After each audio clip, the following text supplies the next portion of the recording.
Good afternoon, good morning, good evening, wherever you are around the world. Welcome back to SimPlay Motorsport. Apologies for last week. Server issues meant that we could not go racing at the Nurburgring, but so we are back for week number 7 here at the Nurburgring in Germany. What a famous and iconic circuit this is to be a part of and to go racing at. Not the full Nordschleife edition for those who are hoping for some Nordschleife action. It is just that of the GP section. But it also feels like it's been a while since we've been to the Grand Prix layout of this track. Obviously, LMU now done and in the pan. Well, congratulations once again to Bradley Duncan and to Andrew Phipps for their championships in that one. But this now means that we can focus solely on ACC while we get everything prepared for Season 2 of Le Mans Ultimate. And Mathew Duffin joined in the commentary box by Gray Langley. He's back with us once again this season for another night of commentary here at the Nurburgring. And Gray, such an iconic and historic circuit, this one.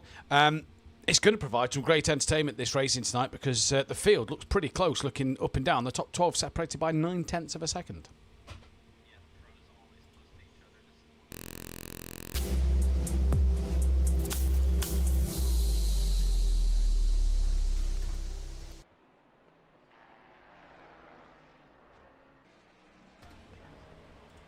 And it always provides some very good entertainment, some very good overtaking opportunities around here, but not easy to overtake at the same time. You have that heavy braking zone at a turn 1. You have the hairpin in the middle sector, and those are probably the heaviest braking zones on the track because down into the chicane in the 3rd sector, it's very fast, very risky if you go for a move. It's a single file corner.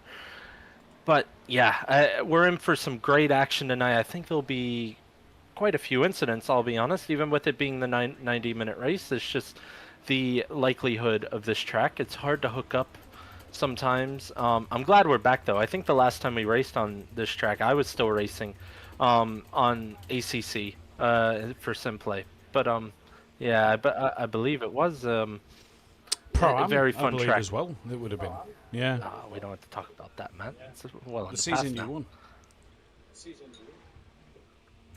No, well, sorry. Yeah, well, yeah. Well, but, still a champion. The first here at American SimPlay champion. Motorsport. We have Just gotta another mention it American from that's time added to his time. name to the list now. Yeah. Yeah, but nobody remembers not put Silver him with did the a second Canadians. person to do it. No Everybody, offense to nobody anyone out remembers there. who the second man to land on the moon was. They all remembered. Well, that's why I then changed it to a moon landing reference because I thought that was more fitting. No one remembers who landed on the moon second. You know, they only remember Neil Armstrong for landing on the moon first. But speaking of championships and the championship getting tighter and closer, now we're coming into the final 4 weeks. We've got the 90-minute race here, then we head to 90 minutes of night racing action at Suzuka next week. Before back to our Format B. I think is the way we're going to roll with this one. Don't know where I've plucked that name from, but Format B for Zolder, the 15-minute sprint followed by the 1-hour feature race, and then we head to the 90-minute race of Donington Park. And championship-wise, a few of the championship contenders not here this evening. So Marinich leads on 683. Milliston is second on 647. Class is then on 611. Now, Class is here, so has a real chance tonight to close that gap. Vitas on 573. Richie Michel on 515. Pletisek on 510 in 6th. Mike Matthews is 7th on 753. So a bit of a jump back down to Mike, but with a few drivers not being here tonight, it's a real chance for him to score points and close that gap up. Mackenzie is 8th. Patrick Leger is somehow in P9. Ludovic is 10th with Alexandrov in 11th. Harris is down in 12th. Sokolov 13th from Dan Davis. Ian McGowan, Overtaker, Amigenda, Sots, Williams and Rook. And in the Gold Championship, we've got Tom Cardno, who leads by 22 points from Matt Wright. Hibbs is then a further 15 points behind Matt Wright in 3rd. John Gooday, not here tonight, is a little bit further back. Maiga then down in 5th from Sam Williams, with Benny Varga, Piras, Prestige, DeCourt, Herendich, Vasic, Gary Leach and Gillies. In the Teams Championship, BSH OZ Racing are well clear by 223 points to the Greasy Bandits Racing Cars. Balkan Esports are then in 3rd, only 35 points behind Greasy Bandits. Team SPR then are in 4th from SimPlay Racing. Team GBR are 6th from Richie's Courses 7th. 4 Dave Racing are 8th from MMS Racing. Balkan Sim Hub, Quantum Motorsport, Sleepy Lizard, MSA Racing, BSH Spinners and BAL Racing. Good evening to everybody in the chat. I can see Wannes Clace in there as well. DeCourt, good evening to yourself, buddy. Neil Broom says, Langers, you're back. Gary Clarble. Trevor McKee in the chat. Buzz Aldrin was second. I know Buzz Aldrin was second. I'm on about the second team. You know, Apollo Actually, 12. Who was if you want a fun fact, and I don't remember the name off the then, top but of I my know head, there Buzz was someone Aldrin who was had to second stay person on the on the moon. spacecraft as it orbits the moon. Imagine going all that way, and you had to just stay on the spacecraft, but the sacrifices some people make. Yes, there was.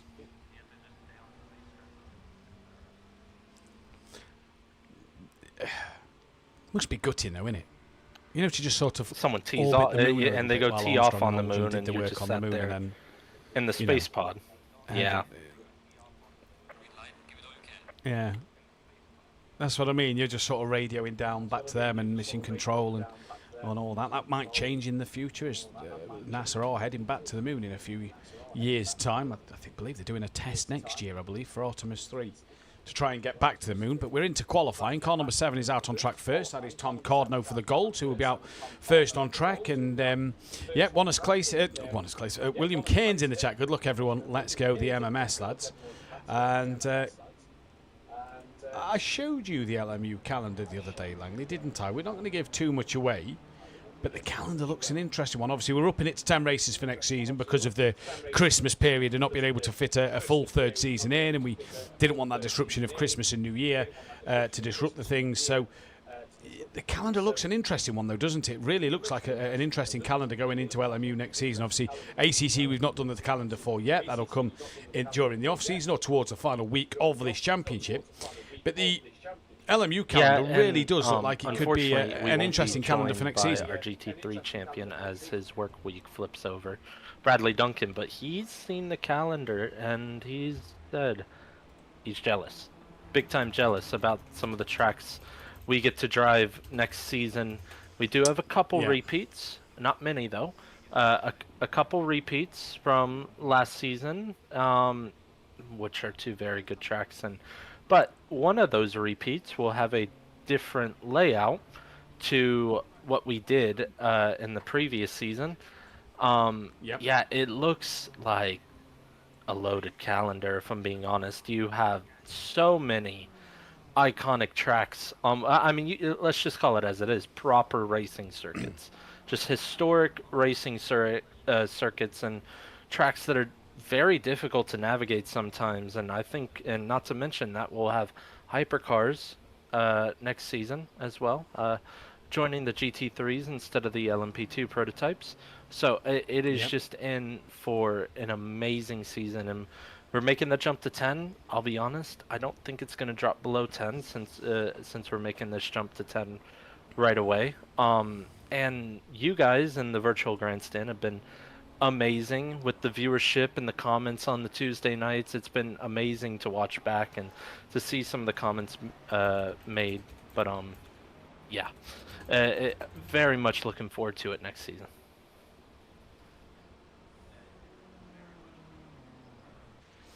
Yeah, very much looking forward to it indeed. And I just wonder if I've left the wrong setting on the stream. No, it won't be picking it up through the stream because we're in a Discord chat. So please do let me know if there is still an echo. Hopefully that has gone and has been negated. I am trying to look into it at the moment, but qualifying is underway. We're on our first outlap here, and it's a long lap at the Nurburgring, just under 2 minutes a lap. A very long lap for drivers to get in. Tom Cardno, the first man out there, so we'll see see what he can do in this session. I'm not seeing why we are getting... I'll try muting that, but that will mute the car sound. So let us know if there is then still that echo on the stream at the moment in this session. Hopefully that has negated that and done the job. If it has, then hopefully then that might get the move done. Seems okay now. Seems good to me, no echo. Right, I'm going to try and unmute so you can hear the car noises. Let me know if there is an echo on the browser source once again. And hopefully that there isn't. If there is, I'll try and sort that one once more. But Cardno comes down the timing line now. He's going to set his first flying lap and is the first man across the line before Matt Wright. A 1:55.5. That's not a bad banker straight out the gate from Thomas Cardno there. No, it's not. And he looks to be the class of the Goldfield right now. It seems like Wrighty's just hanging on in this championship. I'll be honest, he's still thereabouts. Just, I think you said 24 points behind him, but the 2 races I've commentated so far, or the 1 race I commentated so far, Tom Cardno has looked to be the definite challenger in the gold category, and we'll see how it turns out. But because it is a long 90-minute race, a lot can happen, especially on the first lap, and then a lot can happen on the recovery portion of it as well. So we'll see. Should be in for a good one, though. Should be in for a cracking one, and this has been the interesting talking point, hasn't it, over the last 2 seasons when we did the 2 90-minute races last season. This season we've obviously added the additional pit stop into the calendar, and that's brought a real confusion in strategy for drivers, not knowing which is the fastest or the best strategy to run. And I think that's what's made this season so interesting, Gray, is the fact that still, 7 weeks in, people still aren't quite sure what strategy is the fastest or the best to run in the race. Yeah, usually on our old format, or Format B as you call it, which used to be our only format that we ran, mandatory pit stop, 25-second minimum.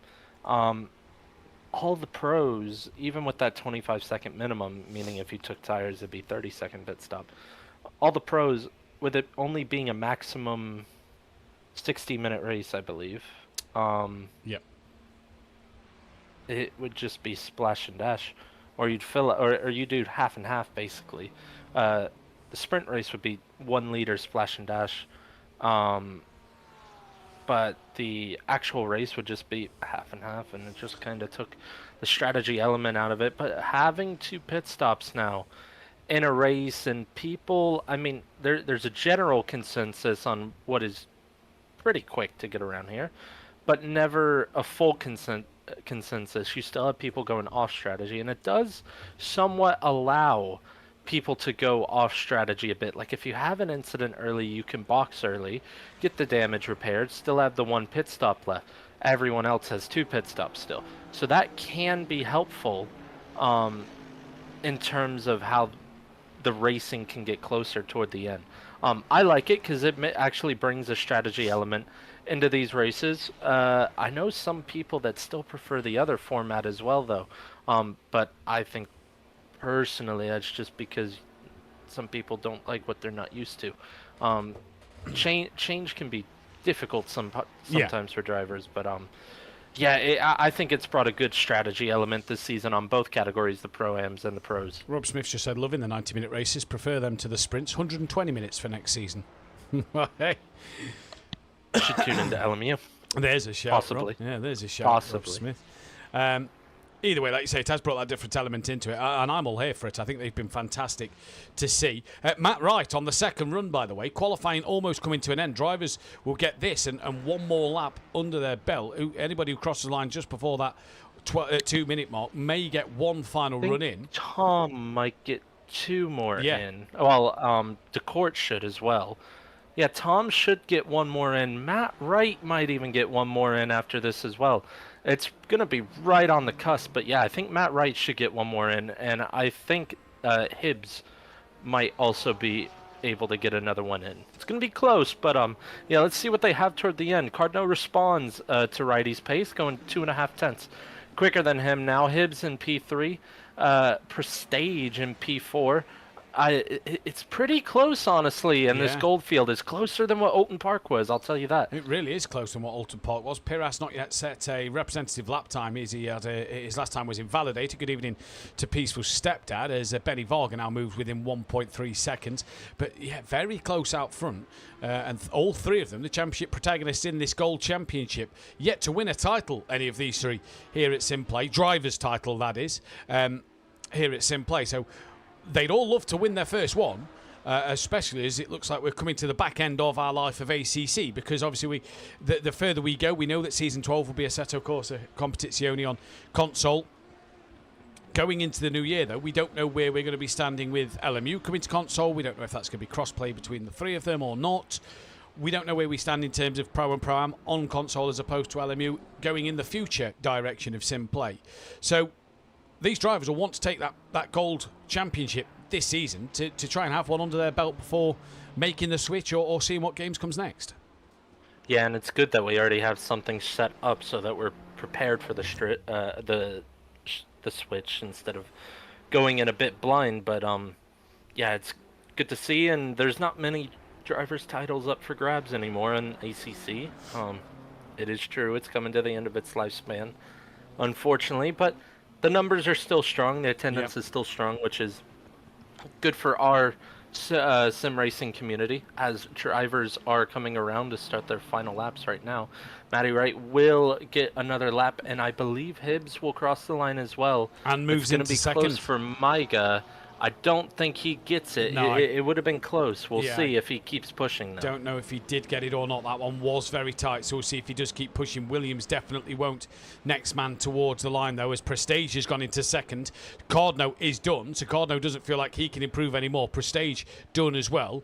So at the moment, it's pole position going the way of Cardno. Hibbs moved up into P3. Here comes Benny Varga to try and find an improvement. Does moves within 8/10. Piras is done in qualifying. So the next man on a valid lap is that of DeCourt. Now, Maiga did get let through by the drivers coming out the pit lane, being led by that of Class at the moment in the Platinum category. So Maiga will be the last person to finish in this gold race here, who was on that 10-minute board. So, you know, I think benefit of the doubt at times, because it was very close to him crossing the line. It was very close. And I believe it might have still said 10 minutes when he crossed the line, which would have been fine. Which is absolutely fine, yeah. It's when it drops to 9:59 that the issues arise. It was really close, but yeah, I think benefit of the doubt. We want to see a closer field anyway. We want drivers to get their times in. And we'll see. Can Matty Wright challenge Tom Cardno? Needs 2.5 tenths on this lap, and he's still pushing. It's not a lot. It's not a lot, is it, that he needs? We've got DeCourt out there. Next man set a valid lap. Hibbs has invalidated. And the problem for the likes of Class in the background is he's right up the rear wing of Maiga at the moment. If you look at the little track map down below, he's right up the rear wing as DeCourt bails into the pit lane. So he is done. What will Matty Wright do is he flings it through the chicane, gets a little wiggle on the exit. May have just lost a little bit of time there. We'll see if he can pick any up, though, through the final corner. Here comes Matt Wright. Little snap mid-corner once again. Down towards the timing line. Has he got any improvement in the bag? Crosses the line now. Does not improve, so stays fourth fastest. Did he lose his time at the very end? Here comes Maiga, who should pull straight to the inside line. And moves up to P5, does Maiga at the very end. So we turn our attention now to Platinum, but Tom Cardno, another point for pole position in this championship so far this season, and that puts him now just that extra point clear of Matty Wright and the rest of the field. Yeah, good on him. I mean, doesn't get it by much now, does he? Only 12 milliseconds in it this time around, rather than the, what was it, 7-8 tenths at Bolton Park that he had on the gold field. So yeah, it looked like in practice, honestly, the golds did seem where they needed to be. Well, not needed to be, but more where they should be in a bunch behind the platinums. It did seem pretty blocked up next to each other, all the platinums together and all the golds together. So it's seeming like it might be like that tonight as the platinums start all their qualifying laps. And who do you think's the favorite for Plat tonight, Matt? I haven't been following it too much. I think you've got to look at this man on screen that we're watching at the moment, that of Class. I think he has been, and if you'll pardon the pun, a class above the rest this season, barring that of Marinich and Milliston, who aren't here tonight. So I think Class, for me, has to be the favourite for pole position. But you can never write off Dan Davis. You can never write off Williams, Overtaker, Vitas in there as well. So a lot of cars. Mike had a bit of pace in practice also, so maybe keep your eyes on the dark horse of Mike Matthews. Yeah, Leger is usually pretty good in the race if he can reach the checkered flag. So, yeah, it'd be good to keep an eye on him as well. Well, you've got to keep an eye on him, because if he doesn't reach the checkered flag, you know, I'm sure he'll be getting a few comments. Let's be honest, that's the only reason he reached the checkered flag. At Alton Park was probably because of us. He had the thought of us in the back of his mind. He did. Getting on him about retiring. He did indeed. Kuchar in the chat who says, let's go. Here comes Class down towards the timing line. Moves up the order. We'll check where everybody is as they come across the line. Richie Michela, because he's moved in seconds to Class. Obviously on that pole. Where's Mike Matthews as he's about to come to the line? Dan Davis just behind. Mike only gone 8th fastest. Dan only goes 7th fastest now. The 101 of Sokolov. He could be one to keep your eyes on. Didn't post a lap time that first time around. Here comes Paddy Leger. Down towards the timing beacon. He comes for the first time. Moves up into second. That is That is a pretty big statement. Usually, the faster class doesn't jump in front of the lower class right away all the time, but right first lap, 5 tenths ahead of the gold class, his class, and 3 tenths ahead of his nearest rival so far. Pretty big statement, as you were saying, right off the jump. Yeah, and this is why Class is showing what he can do this season as Harris moves up to 12th. So you can see the top of the timing tower, 3 tenths. If you look at that of the Platinum drivers from Patrick Leger down to Alexandrinov, it is 1.5 tenths just over between them 5. But it's 3 tenths between Class and Patrick Leger himself. Amigenda went 11th, Harris is 12th, Dan 13th, Mike 14th. Sokolov and Vitas didn't get a lap time in on the board in this session here. For the first lap around, so we'll see what the drivers can do as they go through the field in just a moment. Dan's come back out the pit lane, so maybe Dan's just made an alteration something there, because he's just come back out the pits. That'll be tight if Dan gets 1 or 2 laps in on the board in this session now. Yeah, should be tight. You saw how tight it was for the gold drivers coming out the pits to get a last lap in as well. I think it'll be close for some of these drivers, but there are some pretty big gaps now. Yeah. Shouldn't be too much of an issue.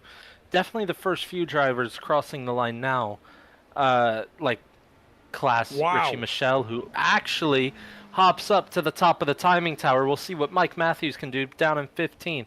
Does he improve? Ooh. Yes, he does, up to P4, right in between the 2 Fords of Leger and Overtaker. You said he had some pace. You said he had some pace in practice. He's showing it so far. Very good time from Mike. It is indeed. Brandon Williams still on. Now Brandon Williams goes top of the timing tower by half a tenth. As Overtaker crosses the line, he jumps up into P number 4. Here comes Alexandrinov. Can he improve? Yes, moves up into P4. So lap times coming in thick and fast, and improvements happening everywhere you look as Vitas moves up into 8th. Car number 29 of Amigenda moves up into P11. What can Harris do down in 15th place at the moment? Can he find any more time on that lap he's done? He does find a couple of tenths, but keeps himself in 15th spot. But yeah, Mike definitely had some pace. And look at the field, 15 cars separated by 9 tenths of a second, and the top 7 separated by just under half a second. So an incredibly close field out there. A little bit of time here or there for any of these drivers, and they'll find themselves sitting up a couple of places. But Class, who's now gone from 1st to 3rd, didn't improve on his second run, has got the work to do again, Langley, and it's only just under 1.5 tenths to find. Yeah, I'll be honest, though, the way he's looking out there, he looks really comfortable in that McLaren. I still wouldn't count him out too much. I mean, it's only 1.2 tenths, so it was the first thing you said tonight as we hopped on comms, is that we had a really tight field tonight, and it's proving to be that. As you said, 9 tenths all the way down to P15, basically. And, yeah, it's going to be tooth and nail to the line here in qualifying. This could be one of them qualifyings for the ages here at SimPlay this afternoon as Class comes down towards the line once again. Does he improve? Yes, he does. Goes back to the top of the timing tower by just under 1.5 tenths. Richie Michelle doesn't improve. Does Mike Matthews find anything? Just a couple of tenths could put him on the front row of the grid, at least the second row possibly, as he crosses the line. Doesn't find a time there. Sokolov is off at the final, just after the chicane. That is the 55 of Brandon Williams, who's now going to be coming to the line, looking for that pole position. Leger invalidated his lap. Dan is on a lap and should get one more inks. He's just gone through the Dunlop hairpin as Williams doesn't improve. The 73 of Alexandrinov now in 4th place. Can he find any more? No, he cannot. What about Vitas, car number 6 down the order? Can he find any more time? No, stays P8. Amigenda moves up into 4th. So another car just moving a little bit closer on the timing screens at the moment. Now it's the second separating the top 15. Can Harris put to bed that one? No, he can't. He stays down in 15th place in this session so far. So we now turn our attention to the MSA driver of Dan Davis. Oh, Mike's off and he's returned to the pits. That's him done. Qualifying over. Yeah, shame for Mike. Shame for Mike, because he may have been able to find a little Another bit more driver out of off as well, Amigenda. Yeah, into the pit lane. So shame for Mike, shame for Amigenda. They'd have probably looked to try and find a little bit more pace in this session. Sadly, they cannot. Dan Davis comes towards the line, moves up into 12th place now. Still off the back of Tom Cardno for that gold pole position. Obviously, Dan fighting in the platinum category, 10 times champion here at SimPlay Motorsport. So he'll be wanting to try and make his way further forward than that. As here comes Class now in towards the chicane. Should get one more lap in, and I believe him and Richie Michel will be the only two to get one more lap in. Yeah, it'll be really close for Paddy Leger to get another lap in. He's on the final straight now, going into the third sector. It will be close. He might get another lap in, but yeah, Class and Richie. Oh wow, look at that! That is back as up to the top close as you will ever see. 0.02 of a second. Paddy Leger out the chicane into the final corner now. It's only a short run out the final corner to the checkered flag. Can Paddy Leger get one last lap time on the board? He might just about do it. 1 second on the timing tower. He does get one last lap in and moves up to fourth as Brandon Williams by 0.09 of a second takes pole position. Overtaker stays where he is in this session. Sokolov moves himself up the order a little bit more. Car number 6 of Vitas. Now to the final corner he goes. Can he find an improvement? Does move up into 6th position. Harris is off, so his session is done. So there are 4 cars out there. Dan Davis will be the next man to finish his session. But hold on to your hats, because there is 92 thousandths of a second between the top 3, and 2 of them are still on a lap. 2 of them are still on a lap, and Leger only about 2/10 to find would put him on the front row here. Can he get 2/10 out of that Mustang? He's pushing it out there. We'll see what Dan Davis has in store coming around the final corner now. So at the final corner, down towards the start-finish line, comes Dan Davis. Has he got any more in the tank? Stays P13. So no, he does not. So we turn our attention now to that of Class and Richie Michel and Patrick Leger, the last 3 on a qualifying run here. Can Brandon Williams take pole position? It's been a while since we've seen him on pole. Will he be able to fight for that pole position and then be in the box seat for the lead and the start of this race? As Class maybe just got the chicane a little bit wrong and he's bailed, so Class will not be on pole. Richie Michel bails, Patrick Leger bails. So all that hype for the final runs they could have had, and the pole position goes the way of that of Brandon Williams here in qualifying. So heck of a close qualifying, that top 15 separated by a second. Top 3 separated by less than a 10th. I think we're in for a pretty good one. Leger tends to race better than qualify as well, so some very quick names up in this top 10, Matt. Yeah. I think we're in for a really good race. Who'd you put your money on? I didn't even realize. Mike Matthews and Sokolov set this same exact lap time. Oh, wow. Yeah, I didn't notice that. I just saw that. I didn't notice that either, so fair play to him. If you had to put your money on, not for a Class winner in this, but for an overall winner, where would you go? Because so hard to call with the how close this field is. Well, I think you already said it. No pun intended. Oh. You said not a Class winner. Yeah, I think the Class will be the winner. There we go. Yeah, he has some very good race pace, or not only just race pace, but racecraft. That Ford, though, is going to be a bit difficult to overtake, if I'm being honest. That big, chunky Ford Mustang, it's hard to see past its rear wing, and it's hard to get overcome its straight line speed sometimes as well. It's pretty good in the straights, even with the power restrictor on it. But good news is you got 90 minutes to do it. So exactly. The driver who can keep their nose clean. I said this a lot when I commentated the full season with you. These 90-minute races is the drivers who can keep their nose the cleanest, minimize the off tracks, minimize contact with other drivers, and they'll find themselves in a favorable position come toward the end of the race. They will indeed. Right, we're going to take a very quick break so us commentators can grab some fluids on board and the drivers can quickly run to the toilet and grab a drink themselves before we head to the start of this race. So stay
Welcome back to SimPlay Motorsport. We are back now for the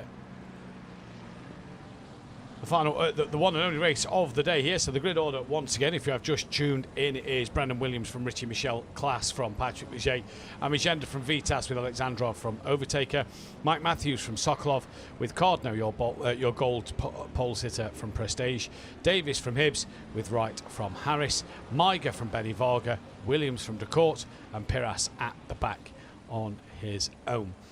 Hopefully this is going to turn out to be one heck of a race. We saw how close the field was in that qualifying session, and it will hopefully be more of the same in this race at the moment. We are obviously under that formation, that procedure, as a couple of cones go flying there, I believe, by class. So Suzuka night race coming up next week, 90 minutes. Then we've got the 2 races at Zolder and the 90 minutes of Donington Park. But great. Give us a platinum, give us a gold race winner. Well, yeah, you already asked me that, or for one of them at least. The overall winner, I don't think a gold driver will be winning tonight, and if they do, it'll be one of the best drives ever seen in SimPlay Motorsport, I'll be honest. I think Class has it tonight, if he can stay out of trouble. I think Class, Brandon Williams, and Leger will be on the podium. Prestige was really close to Tom Cardno in that. So I'm not going to pick the pole sitter for both. That'd be too simple. So I guess I'll go Prestige. I think Tom will get on the podium, and then I think we'll see a fight between Hibbs and Righty for that last spot on the podium tonight. Yeah, well, let's see what will happen in this race as they all come in towards the final. The middle sector of the circuit there. B Dunk in the chat. This is about to be an interesting one. Indeed it is. Our defending LMU champion, who won't be here for Season 2, so he'll hopefully try and come back in Season 3 to defend his title in the new year due to work circumstances. This is about to be... I don't think he'll be defending his title. Well, it kind of getting a new title. Well, yeah, actually, depending on what cars we're running come that season. Yeah, exactly. Yeah, be interesting. Already based off what he's told me today, at least. Some rumours from drivers, haven't we already? There's a 6-week break. Brad's got till Season 3 at the start of the new year, and there's already a lot of talk, Langley, about what cars people are already going in for next season. I know you pretty much... Actually, you might not have your GT3 car exactly. for next season, actually thinking about it today. But you was pretty locked in. But then we've heard from Ben Rourke, Bradley Duncan... Wellington Jimenez, Mr. Beefy himself. I'll tell you what, I'm on 2 cars now for what I'm going to drive for next season. And but none of what you drove last season as well. I can't exactly. Yeah. Well, coming around the final corner here, getting ready to get started. Matt, take it away. B-Dunk's just said it depends if I switch to another class. But indeed we are. Week number 7 of the Pro Series here on Assetto Corsa Competizione is about to get underway. Here tonight, we are green and go for week 7 at SimPlay Motorsport. Patrick Leger already trying to come across and defend from that of Vitas, who now looks to move to the outside line. Coming down in towards turn 1, Brandon Williams has got away well. Richie Michel tries to break a lot later. Is one of the black Ferraris, I believe that's Alexandrov, trying to steam up the inside. And Richie Michel has gone right around the inside, kept it there, and holds that inside line going into turn 2. Richie Michel leads at the start here at Nurburgring after 2 corners, runs a little deep. Brandon Williams fancies a look back at him. Vitas has got the move done on Patrick Leger. We're all through turn 1, 2 and 3 nice and cleanly as they come through turn 4 now. What a start from Richie Michel. What has happened to our gold pole sitter? That of Thomas Cardno. Believe still leads in this one, but it's Maiger who's up into 2nd place in the gold championship at the moment, in the gold race at the moment. Great start from Maiger out there and a clean start, although I can see Benny Varga and that of Piras have had a bit of an incident in the background. They've dropped off the pack already a little bit, but Richie Michel, what a getaway. Yeah, what a getaway, and well held around the outside of turn 1 to have that inside for turn 2. Very good start from Richie Michel, the one I didn't have on the podium, so very good start from him. Telling me to shut up and prove me wrong, but still a long race to go. Good start from Vitas as well, getting himself in there amongst the top 3, and not too far off a class, so very good start, still tight as we see. Good thing for Benny Varga and Piras, they're not too far off the field, so still a lot of this race to play out. And I tell a lie, it's Prestige who actually leads in the gold race at the moment. 2 places clear of Cardno, and Micah got the good start as well. So they've all moved further forward, and Cardno's gone back a little bit. So is Hibbs and Mathew right then is in towards the chicane. They come for the first time. Brendan Williams not really close to the back of Richie Michel because he's got to almost keep an eye on Class behind him in the McLaren. So almost Williams now has gone from attacking the Lamborghini to defending from the McLaren. Now the strategy is here. Look at how that Ford holds on the straight on that McLaren. It's closer to Richie Michel now than what the exit was at the final corner, and it just has some major oomph down the straight. It does indeed. Matt Wright and Dan Davis into the pits. That could be an interesting strategy to see how they play that one out. And looking at the fuel loads at the moment, there's a few drivers doing different things out there, so that'll be interesting to keep our eyes on who does what in this race so far going forward. But it's Michel from Williams from Class from Vitas, Leger's in 5th from Overtaker, Amigenda then Mike Matthews, Prestige leads in gold, he's 9th overall from Alexandrov, although Alexandrov actually has got ahead of Prestige now. Cardno, I'll tell you what, they've both pitted to try to get some clean air and then have proceeded to come out neck and neck with each other. They have indeed, and Dan Davis ahead of Matt Wright, and they're not massively off the back of the train at the moment, are they? But what they have done is they've cleared a pit stop, Langley, and that's crucial.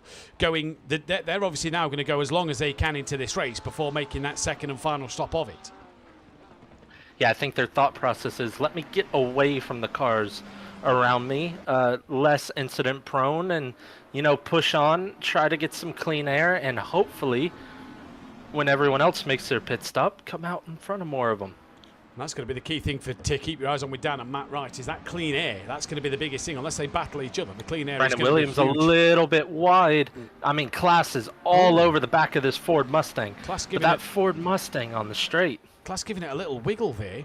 Don't know if he felt like he was run out of room and was trying to get Brandon Williams' attention, but like you say, the Ford Mustang on the straight, being able to power ahead and stay in front of that of Class at the moment. Down the back straight into the final corner they go. Class just starting to break away a little bit from that of Vitas, who's coming under pressure from Leger and Overtaker. But Richie Michel, 2 laps into this race now, has held on to the lead quite nicely out front, doing a great job further down the field. No one else really close to each other, as close as what we're seeing here for second place. And Class this time going into turn 1 stayed a little bit closer to Brandon Williams, but outbreaks himself and now finds himself under pressure from Vitas once again. Yeah, it's ebbing and flowing in this top 5, but I love to see a top 5 this close. The top 5 being the closest battle on track, really top 6. I mean, Overtaker's right there at the back of this train, and I'm sorry, I've not said this name. Amigenda. Amigenda, yeah. Gotcha. Not too far behind. I mean, if they start scrapping up there, he'll be right in this as well.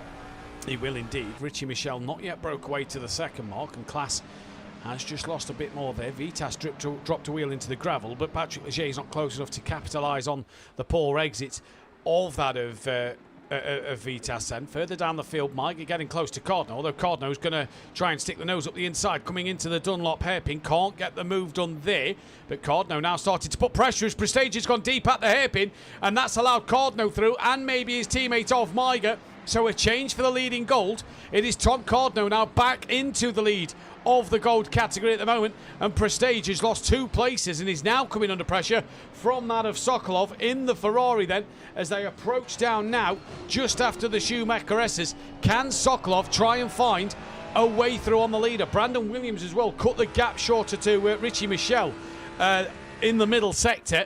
So Brandon Williams just finding himself getting a little bit closer to the back of Richie Michel now. Yeah, but then he goes a little deep at that chicane. Class seems to be much, much better than Williams through these corners, but he can't get enough power down the straight to overtake that Mustang, and it looks like they're all really close to each other in terms of paces. Class sets the fastest lap of the race. Class sets the fastest lap of the race. Overtaker still on the back of Patrick Leger as well. Mike Matthews coming under pressure from Alexandrov in the Ferrari. Mike defending the inside line going into turn 1. Stothard in the chat, good evening to you, but he says, come on MMS. As Rob Smith, can't believe we're only 3 weeks away now from the end of the season. It has flown by, nearly time to spin the wheel and choose a new car. Indeed it is, as now Piras comes into the pits. So that is exactly what the likes of Dan Davis and Matt Wright wanted, because he was only 25 seconds off the back of Piras.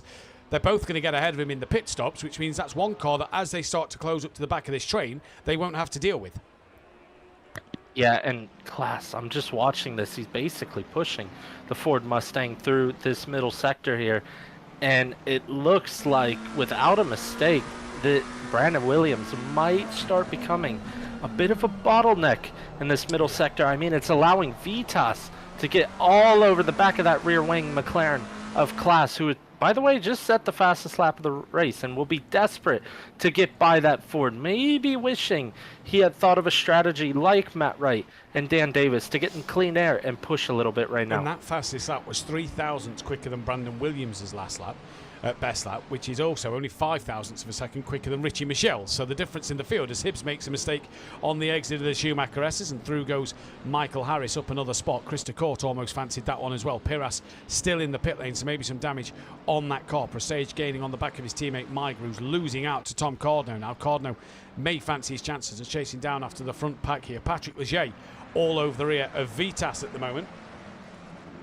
So Vitas just dropped off the back of Class, and look how close Class is once again out the final corner. The problem is, this for Class is not going to go the way he wants it to, as we can see that Richie Michelle is having a big lag spike.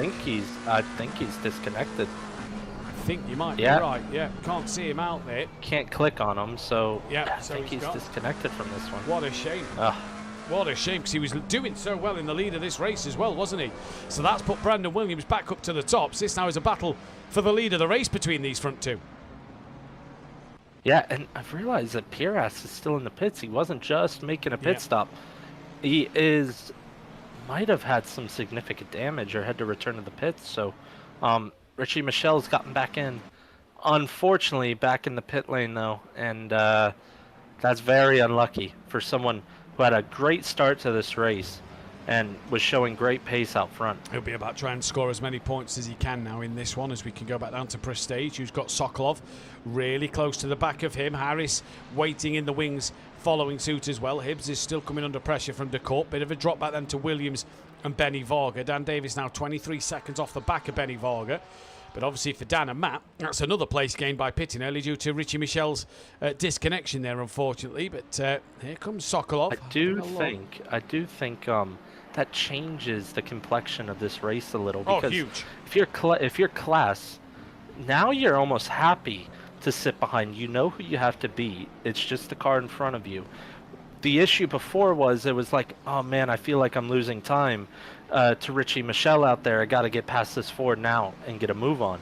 Now it's just like you can play it a bit more patient now. Yeah. My only problem with that would be, what if Brandon Williams now with clear air can put in some stellar lap times to pull away from Class? We'll see what happens as this race develops. No, it doesn't look like he's pulling too far away. It doesn't at all. Class is tucked right up under that Ford again, exiting that final corner. I think he might show a nose here. He does show a nose. Don't think he's going for it, but he's letting his presence be known as Vitas is very deep on the brakes. Almost into the back of Class, and that opens the door for Leger. Can he hang it around the outside? No, he has to tuck back in, but very close there. Leger putting pressure under the yellow McLaren. And look who now has the fastest lap of the race. It's the yellow and black Ford Mustang of Overtaker, who now has fastest lap of the race on the back of this train. Amigenda trying to put Mike Matthews under more pressure here. Maiga trying to put the gold leader of Cordno under pressure.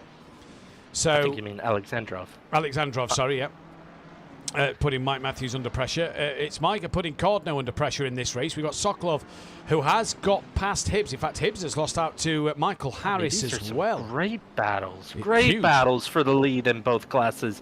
They both separated, but they're having their own great respective battles with each other. And this is what the I'm looking at Maiga right now. He's got the run on Cardno. Is he going to have a look into the hairpin? No, thinks better of it.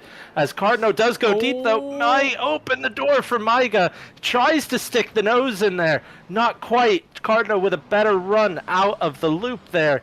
But yeah, getting some really spicy battles early on in this one. Only 12 minutes in, Matt. And you've got Prestige right on the back of the front too as well in that Gold Championship as he looks to the inside line on his teammate. Though has a think just after the Schumacher S's doesn't do it. Nearly runs into the back of his teammate there. Compromises his run. That's going to open the door for Sokolov to go through on the inside line. So Sokolov gets through and moves up another place. Now Michael Harris in that Lexus against the Mustang coming down this back section of the circuit. He might fancy a run towards the chicane. Goes to that outside line. line. Does he have an overlap? Surely he's going to brake a little bit earlier. Tries to hold it in there. Now tucks in behind the field. But great battles wherever you look at the moment. That is Sokolov into the pit lane. And look at the front two. They are starting to pull away Harris, from Vitas. Massive run out the final corner on Prestige. Got a huge run because I think Prestige had to slow down a bit or had a little wiggle in the middle of the corner. Leaves the door open to the inside of Michael Harris. Prestige brakes as deep as he possibly can. But now he'll have the inside line for turn 2 and should be able to keep this position. But if you look up ahead, Maiga and Cardno duking it out for the lead of this class. And as I see in the background, up the inside goes Michael Harris on Prestige. Great move in the stadium section there. You don't know which way to look at the moment because there are fights happening all over the circuit, and so far Cardno is holding on over Maiga, and now Harris moves into 11th place. Will Dan Davis, where is Sokolov? He's came out the pits behind Matt Wright, so yes, Dan Davis and Matt Wright did jump Sokolov with their early pit stop here then, and we'll see what happens. But Maiga just putting that of Cardno under pressure. How quick can Harris catch these two now? That'll be the next question to answer. If Harris can get onto the back of the front two in gold, how quickly will he do it? Because he's 1.5 seconds behind at the moment. I think we have to also remember Sokolov, when he came into the pits, yes, he's a platinum driver, but he was right behind Maiga in what would have been third in class for the golds. So that would mean Matty Wright is running a net P3 in the gold right now. Not that far off of the likes of Maiga and Tom Cardno. And the more that Maiga and Cardno fight while Matt Wright's got that clear air, the more that that's going to slow them down, and Matt Wright will catch him with that first pit stop being done. As into the final corner, Class was tucked right under the rear wing of Brandon Williams out front, and down the start-finish straight they go. Piras and Richie Michel still stationary in the pit lane at this moment in time. Down towards turn number 1, the Ford Mustang just ekes out a little bit more time. Class shows the nose, can't do anything of it. Patrick Leger gets close to De Vitas, can't do anything about it either, as Vitas again goes steaming in on the brakes. And here comes Alexandrov to the outside of Mike Matthews. You're going to have to wake up a little earlier than that to get past Mike. He's a very wily old fox on the inside of the corners. And Prestige and Harris now, all with that front two in gold of Cardno and Maiga. Yeah, it's broken off into 2 packs here, but it's 2 packs of just brilliant racing right now. So then, through to the middle sector, the drivers go down towards his Class. Oh, almost into the rear of Brandon Williams momentarily. There was Class. All over gets the back a better run. He just can't find a way through is his problem at the moment. We're 15 minutes into this race, an hour and 15 left to go in this one. On what a race it is turning out to be, as the top 5 are all still together, by the way. Vitas has not been dropped by the front two. Yes, the gap has opened up a little bit, but they are still together. And Matthews has got that black Ferrari with the green wheel trim all over the rear of him, just trying to make him make a little bit of a nuisance out of Mike Matthews, but cannot at the moment do anything about it. Yeah, the Ferrari, as experienced from driving it myself, it's just not that good in a straight line compared to any car except maybe the Porsche. So it is going to struggle to overtake here. And looking at this, looking down 3rd, 4th, and 5th, is Overtaker going to have a look into the chicane. They're all nose to tail as they go in there. Vitas a little wide, going to open the door on the inside, has a little wiggle now. Leger, and is that going to also leave the door open for Overtaker? I think it will, as the 2 Fords slide by the McLaren, going on to the start-finish straight. It's not done yet, though, because Vitas coming back at Overtaker down the start-finish straight. There you go. Side by side, almost banging door panels here. Down into turn 1. Overtaker has the inside line. Vitas brakes very, very late. Tries to hold it around the outside. We saw Richie Michel do that at the start of the race. We've lost Piras from it at the moment. And now Vitas gets back up the inside. So Vitas manages to only lose 1 place here. Well held from Vitas there to only lose 1 position from that mistake. And as you look back up front, you have Class. Basically, he's hooked a trailer up to the back of Brandon Williams' car, and maybe he might start pushing him around some of these corners. He will indeed, and they're coming up to pass the lapped Richie Michel in just a moment. Benny Varga in the pits. That's Dan Davis and Matt Wright both through on Benny Varga. So that's, again, another one they can tick off the list for overtakes done through doing the undercut. Harris is now all over the back of Maiga. This has delayed Maiga's run on Thomas Cardno at the moment. Leger has dropped to within, just over a second mark behind the front two. But I don't think he's going to mind that, 'cause now he's got a bit more of a clear run to get back to them. The more that Class can't get past out of Brandon Williams so far. Yeah, we both know Leger, once he gets by someone, he's going to set his sights on the next car. He's not going to start looking in his mirrors. So, well, if he keeps going wide like that, he might have to start looking in his mirrors. But yeah, good move. Good capitalization on the mistake from Vitas, and he can set his sights up ahead to that battle now. Indeed, he can then through towards the final sector. Class has just lost a little bit of time to Brandon Williams this lap at the moment. Dropped to 4/10 and has actually got Patrick Leger 4/10 closer. Overtaker all over the back of Vitas right now. Can't do anything about it. Maiga's still got Harris crawling all over the back of him, and we have lost Richie Michel for a second time due to lag, and I believe that Richie might just call that one a day. You can't really blame him. 3 laps down, and yeah, now he's had another disconnection. That looks like it's going to be. Yeah, I mean, if you try to rejoin and it happens again, it's just like, well, at that point, not going to get penalised for that, are you? I don't think he'll be penalised for it anyway, to be fair. He's tried twice and it's done the same thing, which is a shame because he had really good pace out there. Harris all over the back of Maiga, who's closed back into Cardno. Alexandrov has passed Mike Matthews and pulled 2 seconds clear, so we'll see if Alexandrov can get onto the back of Ami Gender. Ami Gender just hasn't been able to stick with the top 5 at the moment in this race. Leger's got a little closer to the front 2 once more. But this closest fight at the moment is Harris is all over the back of the Mercedes-Benz, who's all over the back of Thomas Cardno. Very good fight here between these three. Yeah, that Lexus has that little extra in a straight line, but can hold it through the corners for that braking opportunity into the heavy braking zones. Well, let's wait and see as the Mercedes-Benz still trying to attack the back of the BMW, but it's coming under more and more pressure every moment they go through this lap. Here at the Nurburgring, down into the Dunlop hairpin. Harris coming once more. This is looking back from Maiga. You can see that of the Lexus behind, and it's going to be on this back straight section of the circuit where you're going to see that Lexus try and get the run out of these next 2 corners they're coming up to. And this I would like to point out, go on, Leger, ever since he got past Vitas, Purple Sector 2, Purple Sector 3 last lap. 7/10 quicker than Class ahead. There we go. The previous lap. Patrick Leger has come to race here, hasn't he? He's really come to turn up the heat in this race. And I'm just looking at the lap times at the moment. He's only the 6th fastest man out on the circuit. Does that change this time around? Sets the quickest lap. So as he's following that Ford Mustang through, so has him dropping back a little as Class almost runs into the back of Brandon Williams under the brakes, so that'll allow these two to catch just a little bit closer. Seems like Vitas dropping off a little bit. He's got a car to follow now.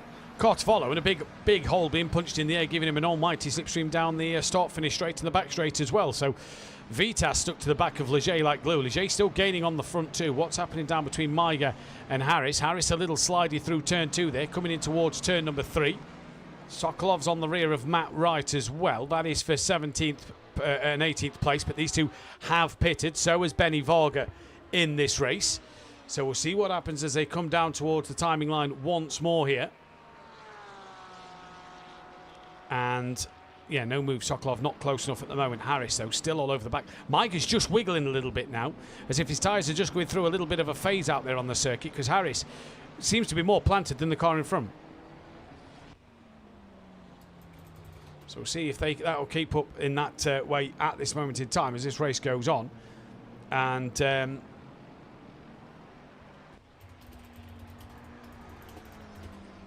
keep our eyes on that front battle. Sorry. My guys, we go up the hill now. Oh, so I didn't hear you there for a second, Langley. I only caught up to what you were saying at the very end there, all right? Leger's back within a second of Class now. Yeah, and Vitas just all over the back of that Ford, trying to follow it through, but did he make a little mistake? Because now Overtaker's right back with these two. It really is. Ebbing and flowing out front, isn't it? As Williams has got a second to Class. Leger's now dropped back over a second to Class as well. So Class kind of sat in no man's land at the moment. So they come across the timing line. Class gets a little bit closer. Leger loses a little bit more. And this might be Vitas's opportunity to send an almighty one down into turn number 1. Here goes Vitas. Doesn't look to do it though. Leger covers the middle of the road. An overtaker almost into the back of Vitas there. What's happening down with Harris, though? He's now coming under pressure. He was really close to the back of Maiger. Now he's coming under pressure from the Mustang of Prestige. As Prestige, pulls to the outside line. Almost making contact with Harris there. And they somehow managed to keep it pointing the right direction. Very deep on the brakes, and now Harris cuts back across to keep the position. Good bit of racing there. Very close, very tight, but no contact. Great racing. Yeah, and that's what they're both going to have needed in this one, isn't it? Just that little bit of contact there. It could have spelt disaster for the pair of them, with the likes of Hibbs, DeCourt and Williams not far behind, as Sokolov, I believe, has got past Mass right. Yes, he has. So he's past Mathew right then. So Matty Wright drops down a position. And Vitas still lingering all over the back of Patrick Leger at the moment, Langer. Yeah, all of a sudden now Vitas has picked up the pace, wants to get by the Ford Mustang. I think he just kind of wants Leger to focus on the cars ahead instead of looking at his mirrors. You see the flash there. I think that's more of, hey, let's get a move on. I know you got the pace. Yeah, indeed. So we'll see what he can do in this race and see whether he can get on it. But he's bringing Overtaker with him. The one I'm surprised who hasn't caught up to the pack here is Amigenda. Just can't catch up to the three that are battling in front. Yeah, Amigenda, Alexandrov, and Mike Matthews all in a bit of no man's land right now by themselves. Tom Cardno's broken away from that pack just a little bit, but these three, Michael Harris has a big wiggle on the exit of that corner. It's going to be hard for that Ford to get a run into this very fast chicane, but it's going to try. Tries to hold it around the outside, now has a nose up the inside going into this chicane. They both break at about the same time, but Michael Harris holds it round the outside, keeps the position. Absolutely fantastic racing here at the Nurburgring into the first half an hour of the race we're about to end. Oh, Vitas round the outside of Patrick Leger. Can he hold it round there? It's going to bring Overtaker into the fight, but Vitas will have the inside for the next corner. Next two corners. Overtaker's going to try to follow Vitas through. Can he do it in this stadium section? No, he can't at the moment. Leger might just have that inside line for turn 4. No, he does not, but will fend off the inside line of Overtaker at turn 4 now. Overtaker gives Leger a tap in the rear. That'll ping up a track limit warning for Overtaker indeed, who's flashing the lights at Patrick Leger, saying get out the way, I'm faster than the pair of you at the moment. Overtaker wants that podium. It's been a while since we've seen Overtaker on the podium, and he will want one badly in this race at the moment, but Vitas back up into third. Now we've got the question is, can Vitas pull away from this pack, or is Leger going to reel him back in? Yeah, exactly. It seems to be a case of quicker when you have a car to follow, but you said someone can't catch this train, all that battling. Look who's pulled up to the party. Amigenda on the back of these three now. Yeah, and this is going to be even more interesting now because that three-way fight becomes a four-way fight with Amigenda on the back and Alexandrov. It might become a five-way fight. Oh, Amigenda in the background all over the gravel on the exit of the Schumacher S's. It might become a five-way fight indeed, as Harris once again back onto the rear now of Maiger in the Mercedes-Benz. Tom Cardno just pulling further away from these guys. And now Harris putting that pressure back on the Mercedes-Benz once again. But look at Patrick Leger. He has not been dropped by Vitas and fancies a look to the outside line as Vitas comes across to defend the inside at the chicane. Last time Vitas did that, he had a horrible run. Now Leger gets a bad run. Overtaker fancies a move up the inside into the final corner. Can't do so. But then Leger went a little deep. Overtaker's going to try on the corner exit to get the move on Patrick Leger done. And he's crucially, Langley, here, potentially going to have that inside line. He's going to have that inside line. We know Leger likes to be brave on the brakes. Round the outside. Can he be the bravest on the brakes? But Overtaker deep into the corner. Going to set up the switchback for Patrick Leger as they're going to race now through the stadium section. Leger round the outside. Overtaker on the inside. Leger trying to hold the position. Has a car length in front. Defends the inside. And well held by the both of them. Some great driving there. The problem is, this has just allowed Vitas to creep away a little bit more. Brandon Williams getting into his stride now, 2 seconds clear of class. Vitas now might be even further clear of Patrick Leger than the 7/10 it is saying. What about Michael Harris? Didn't get past Maiger and once again has Prestige all over the back of him in this race then. So interesting little fights happening out front And we'll see what these drivers will be able to do in this race as we are coming up to that half an hour mark. We've lost Piras and we've lost Richie Michel due to a disconnection for Richie Michel. He disconnected twice, and you can't really blame him for parking the car. DeCourt into the pits. Dan Davis has gone through, so has Sokolov and Matt Wright. Benny Varga hasn't yet, but that's just given Dan Davis and Matt Wright yet another, and Sokolov another position for their early pit stops. Harris, though, pulling away from Prestige and getting onto the back of Michael once again, both just kicking up a bit of gravel through the Schumacher S's, and they stay as they was. And Patrick Leger, who had that fight with Overtaker, dropped over a second behind Vitas, is back within a second, and he's getting closer to that McLaren as this lap rolls on. Yeah, it feels like when Leger gets someone in his sights now, it's he reels them in very quick. But it just seems like these guys, when they get clean air, they just don't have the pace. Yeah. Or, I guess, just the rhythm to pull away from the cars behind. Yeah, and that's a very good point, actually, because they're just not able to capitalise on what is a good amount of free air. 3 seconds of free air, or 2 seconds of clean air, should I say, before you start to feel classes dirty. Yeah, it is very easy to follow a car ahead or do something different to the car ahead. You just go a little deeper on the brakes, tuck a little more at an apex, try to get like a better drive out of some corners, and you'll see that it's much easier to do. But when you don't have that car ahead to do that, then it becomes a bit more difficult. Overtaker is pushing the track limits here. That's another time I've seen him wide on the exit of 4, and that's one of the biggest places that it will ping a track limit incident. So Taker's just got to be wary of this. He's just got to be cautious now. If he's already on 3 warnings, he's got a long way to go in this race with them 3 warnings. Coming down in towards turn number 6 on the run down towards the Dunlop hairpin. Harris on the back of Maiger. Not close enough to make a move, but certainly close enough to start to be a nuisance now. Yeah, if Harris can hold his nerve in this middle sector of the track, just try to keep tucked up under that Mercedes, would have a really good chance going into the 3rd sector. But obviously, these are the corners that the Lexus struggles in, isn't it? Not as much downforce as the Mercedes ahead, but he's done pretty well this time around. He has indeed, and he's at the minute driving pretty well, is that Mercedes-Benz. Class now almost 3 seconds off the back of Brandon Williams, so whatever pace he had early doors, it's just gone. The pace is just say that the Mercedes got on the grass a little bit and now opens the door as they go side by side down to the chicane. Harris has a nose ahead now, has a car ahead, has the position at the end of the lap. Yeah, but messes up the chicane, went a little deep at the first part. Maiger's going to come into the pit lane, and Patrick Leger back within 3/10 of Vitas once more as well. So Patrick Leger starting to creep in on the back of Vitas, bringing Overtaker, bringing Amigenda, bringing Alexandrov in this race. It's become a 5-way fight here. I don't want to lead, Matt. I know you don't, mate. I know you don't. And they're gaining on Class a little bit because the gap was over 3 seconds. It's down to 2.8. Yeah, and Class... Brandon Williams has found his groove here. He's held off the pressure of this early portion of the race, and he has found his stride in this one. He has indeed. He really has found his stride indeed, as Alexandrov within 6/10 now of Amigenda, not quite within the second of the cars in front. Overtaker still on the back of Paddy Leger, who's trying his damnedest here to get ahead of Vitas once more in this race. Maiger and Sam Williams into the pit. So where's Dan Davis?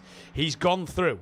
Where's Matt Wright? He's gone through. Sokolov has gone through. Where's Prestige? Not quite near them yet. Can Prestige stay ahead of Sam Williams? Can he get ahead of that of Maiger? Who Sam and Maiger are obviously splitting this race possibly into 2 thirds here. And that's the first third done. Sam actually went to the number 1. Excuse me, on his pit strategy before Maiger, but Maiger comes out the pits before Sam Williams. And where is that of Prestige? Is he going to get ahead of any of them down into the first corner? No. So Sam Williams is a lot closer to the back of Maiger and has jumped Prestige in the pits.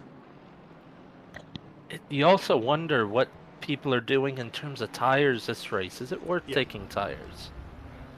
Looking at track you temp, I'd say so. I think Dan and Mathew Wright have just done a splash and dash for their first pit stop because they are well ahead of where Maiger is.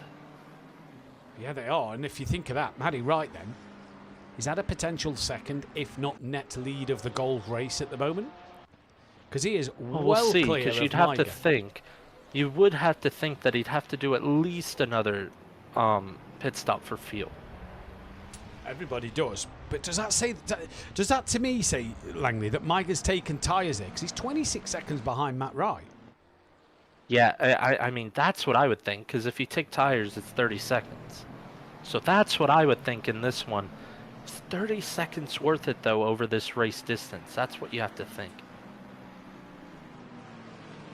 Well, let's see what's happening then as this race continues to tick over and continues to go by here at the Nurburgring. It has been a great opening to this race. Michael Harris has gotten by Tom Cardno. Has he? Oh, well, that was a couple of seconds gap. So as Tom Cardno made a mistake. So very interesting. Good evening to Zero Cool in the chat. Hibs does look closer now. He does. He does indeed. So if Cardno's just made a mistake, what does that do for Matt Wright? And especially given the championship standings, 20-odd points the gap. You know, just a couple more points in Matt Wright's favour possibly there. With less drivers on the grid, that points gap's going to be a bit more than normal. Yeah, and I do wonder now if... I mean, we can all speculate about strategy. Is it worth it to just fill up your fuel tank at the beginning? Just do a couple of splash and dashes and take the minimum amount of pit stop time around here, albeit a 90-minute race. Would it be worth it? It is a bit warm, though. 36 degrees Celsius track temperature. We'll see. I think that might be Matt Wright's strategy here, honestly. I think he's filled up the car. Done a lap or two to burn it off. Just done a 1-liter pit stop. I think the only way we're going to know is if Wright takes tyres on his second stint.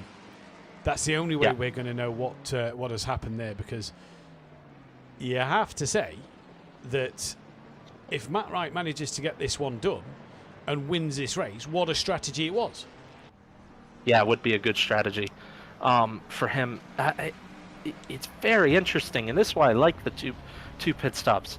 I wish you could see people's, like, I wish we could see, like, tire wear and stuff like that, or like new tires, old tires, or tire age, I guess I should say, in this game, because it would make things so much easier as commentators, but it would also kind of lay out how this race is playing out. This is on board with Overtaker at the moment, coming down towards the Dunlop hairpin. Paddy Leger just in front of him.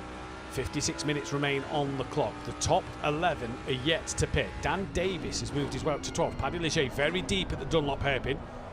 Thankfully, though, Overtaker wasn't close enough to mount an attack there. Cardno is losing time to Michael Harris. Harris has got, 6.6 seconds to gain on Mike Matthews, who, while Amigenda and Alexandrov are gaining on the back of the third, fourth and fifth battle, Mike's not been able to close in an inch on them two ahead of him. So let's see what happens here then in this race at the moment, as coming through to end lap number 17, start the 18th lap of the race. Patrick Leger still putting that pressure on Vitas in this one at the moment. Just not close enough as of yet to make that move. And this is where Paddy's just got to be patient now and bide his time, because one little mistake and Overtaker will be right there to pounce in this race. Amigenda and Alexandrov in the background are getting close to one another as well. Sokolov has pulled well clear of Matt Wright, but Matt Wright is well clear of that of Miga. It was 24 or 26 seconds a moment ago. Miga's just coming down to the sector time, and it's 23. So if Miga changed tyres, was that the right call at this stage of the race? That's what we've got to wonder to ourselves. As through into turn number 3 and 4 go the third, fourth and fifth place battle of Vitas Leger and Overtaker again, very wide on the exit of turn 4, really pushing the limits through there in terms of that track limits warnings. And could we see a couple of drive-throughs here at the Nurburgring today? I wouldn't bet against Overtaker picking up one, because he's been very wide at the exit of turn 4 a couple of times this race. If you like what you see here as well, hit that thumbs up button to if you like what you see. Subscribe to the channel if you are new, and hit the bell to be notified when we go live. We'll be back live next Wednesday. I'll be back in the box Wednesday night with that of Wellington Jimenez, as Patrick Leger is deciding to take a vacation. we will be live for the night race at Suzuka, 90 minutes of Suzuka in the Pro-Ams, and then I'll be back on Thursday night. Not sure who with for the Pro Series of this championship, which is obviously the final week next week as well of drop scores. So a huge week in terms of the drop score rounds this week and next, because if you're not here in the final 2 races and you've not missed a round all season, your drop score will be one of your lowest rounds from the championship and not the 0 in the round you have missed due to our holidays. Patrick Leger gets closer once again. What's happening between Amigenda in the background? Not close enough. Vitas, Leger and Overtaker all still really close together in this race at the moment. Still no pit runners outside the top 11 in this race so far. And that's allowing Dan to just close up a little bit more to Hibbs, but still has got such a clear air advantage at the moment. Look at where Dan is compared to his next rival in Hibbs. Such a clear track for Dan Davis in this race to just do what he needs to do. As Leger attacking and defending at the same time. Really difficult in this race at the moment.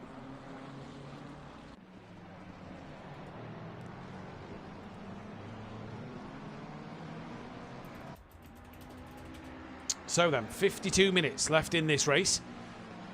And what a race it has been as well, by the way. If you want to check out our fantastic sponsor and partners, head down to the description below. Design Manchester, producers of vinyl graphics, laser engraved mugs, printed clothing and much more, including SimPlay Motorsport merchandise. Go and check them out on Facebook. Search Designed Manchester. Mike Matthews' company, who's been a partner of SimPlay Motorsport now for a number of years.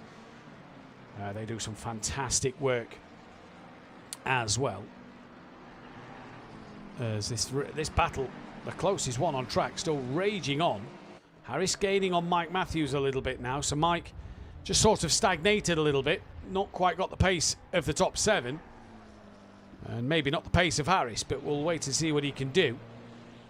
Matt Wright's not really losing anything to Maiga here. That seems to be staying as it has at that 23-second gap for a while, so be interesting to see what Matt Wright can do when Tom Cardno comes into the pit lane. But Leger as close as he's been once again all race. On the back of Vitas. Into the final corner as overtaken out. Deciding enough's enough for following these two around and coming into the pits.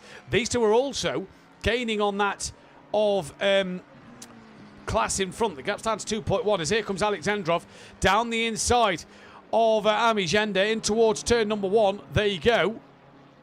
And has Alexandrov in that old black Ferrari got the move done on the BMW? Looks for the up and under. Can't get the move done there. And Alexandrov moves up into P5 now. Thomas Cardno into the pit. So this is the stage of the race where I wonder if Tom Cardno will be able to get out ahead of Matt Wright. Keep your eyes on Overtaker's number 2. Keep your eye on that turn into a number 1 as here comes Dan Davis. Round to the final corner. Will definitely get Thomas Cardno.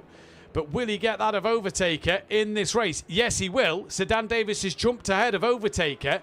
Now then, what does that do for Dan in this race? Because is that going to put him on the net podium at the moment?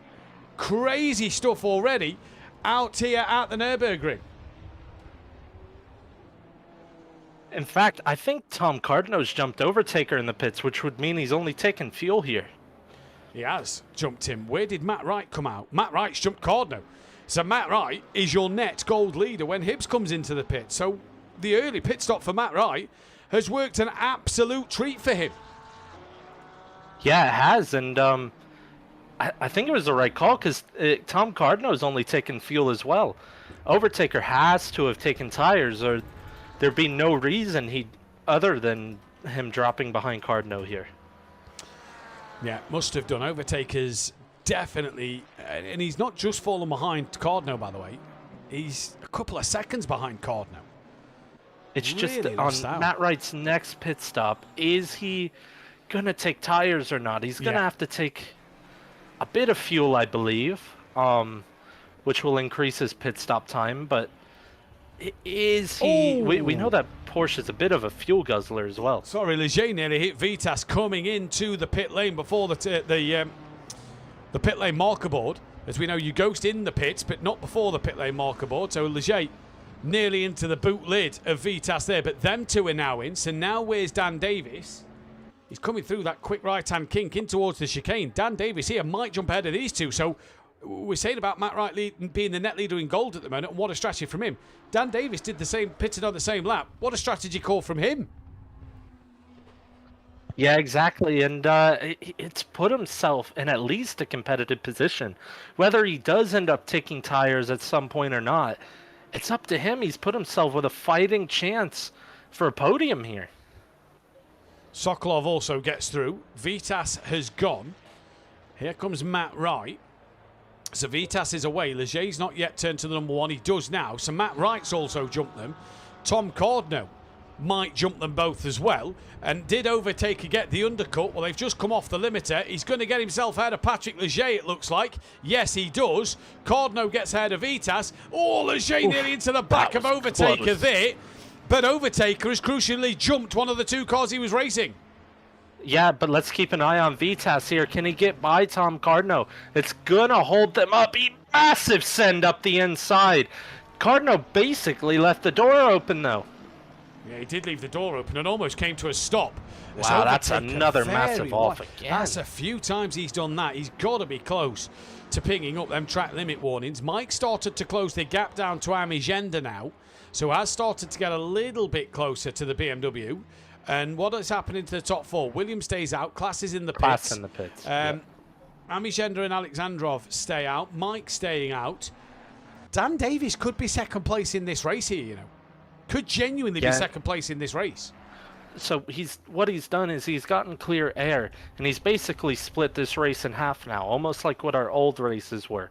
But the decision is, does he take tires when he pits? Does Mathew Wright take tires when he pits?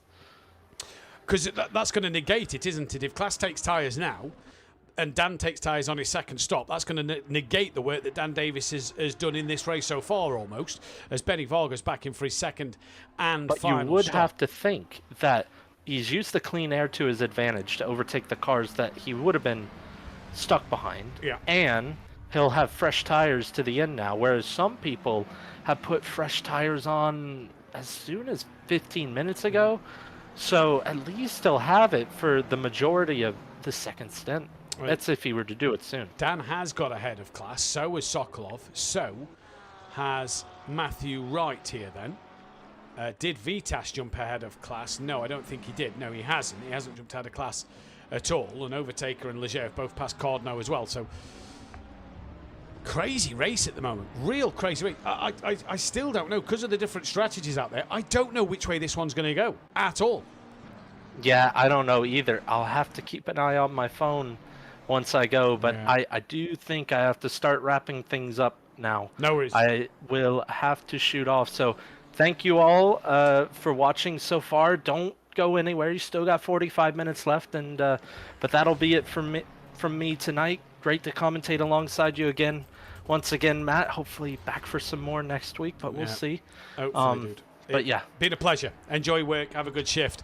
Been a pleasure once again, Langley. As Amigenda and Alexandrov come into the pit lane then. Mike Matthews, does he stay out? No, he boxes as well. What about Michael Harris? He's going to box. So this is where Brandon Williams is also into the pit. So let's see where Dan Davis will be over all of these drivers at the moment. It's been a crazy race so far, and it's only about to get crazier in this one, you feel. So it's just me and you guys in the chat. And what do you think to the race so far? Because it's been absolutely balls to the wall almost from Dan Davis in terms of strategy. Harris, Williams and everybody, the top six into the pits. So when does Williams change to the number one? Dan Davis is going to lead this race here overall. We've not said that for a while, but Dan Davis leads back on ACC. The 10-time champ is back out front once again in this race. Where is Matt Wright in regards to everybody else? Well, he's going to come down the start-finish straight. Williams now goes to the one pit stop left, but Matt Wright is going to be on the outright podium as he just comes past that of Brandon Williams. Here comes Matthias Klaas, who it was 3 seconds before the pit stop. Klaas is right there on the back of Williams, tries to take the title line through turn number one, can't do so there, and stays behind Williams for the second time of asking. Overtaker sticking to the back of Vitas at the moment. Leger's not had an answer since the pit stops. Cordno's back in. So he's in to do a splash and dash, and then he's coming in for his second stop now. So this will be the telltale sign for Cardno over what he's going to do in the rest of this race. Benny Varga going to the end, but Dan Davis leads here on ACC once again. As Class starting to put the pressure on Brandon Williams. That's Benny Varga in the way, who's a lap down. Matt Wright's now running in third place overall. So good stuff from Matt Wright there and Sokolov in terms of strategy to get them to propel them up the order. As Class almost into the back of Williams, further down, Overtaker close to the back of Vitas. Vitas back within a second of Class as well. Leger just over a second behind Overtaker. Amigenda come back out ahead of Alexandrov. Mike nowhere near. Harris ahead of Prestige. And Harris actually lost out to Maiger in the pits there. So Harris loses another place in his pit stop. But what a race this is turning out to be so far here at the Nurburgring.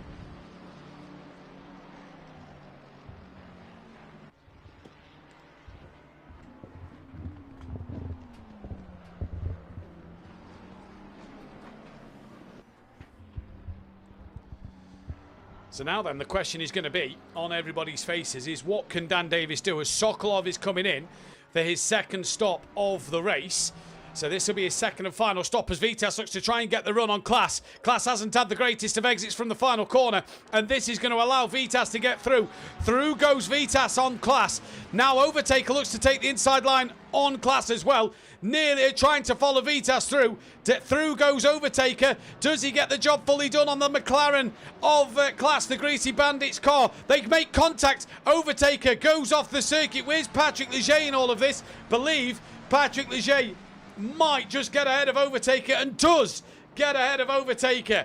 So the close quarters racing. Overtaker back to where he was a couple of laps ago, but he's now stuck behind Patrick Leger as Sokolov into the pits promotes Matt Wright up into third overall, and Brandon Williams now is going to have to worry about that of Vitas behind him, as Benny Varga keeping up with the pace of Matt Wright at the moment, but doesn't want to unlap himself from the second place man as Sokolov gets a drive through. All that hard work, drive-through penalty for speeding in the pits.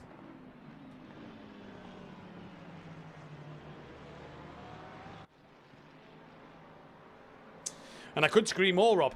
The difference in strategies has been fantastic at the moment in this race. Vitas, though, looking to try and close that gap on Brandon Williams as Benny Varga's going to look to try and make a move. No, he's not. He's bailing out the way of Brandon Williams to be lapped now by the Ford Mustang driver. As Vitas now flashing the lights to Benny Varga to get out the way.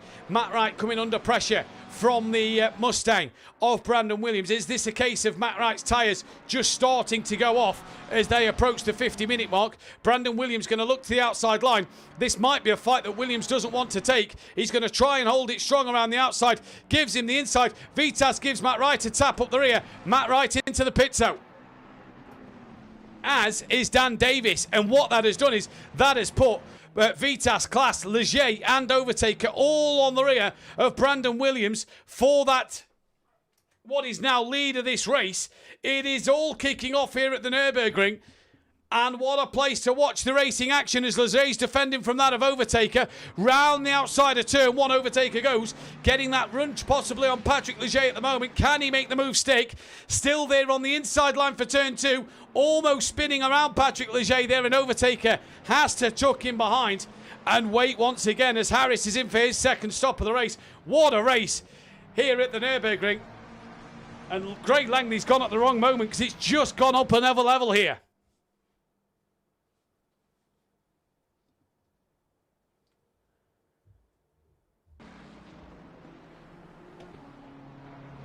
So then, the racing continues in what has been a fantastic start to the day's racing here.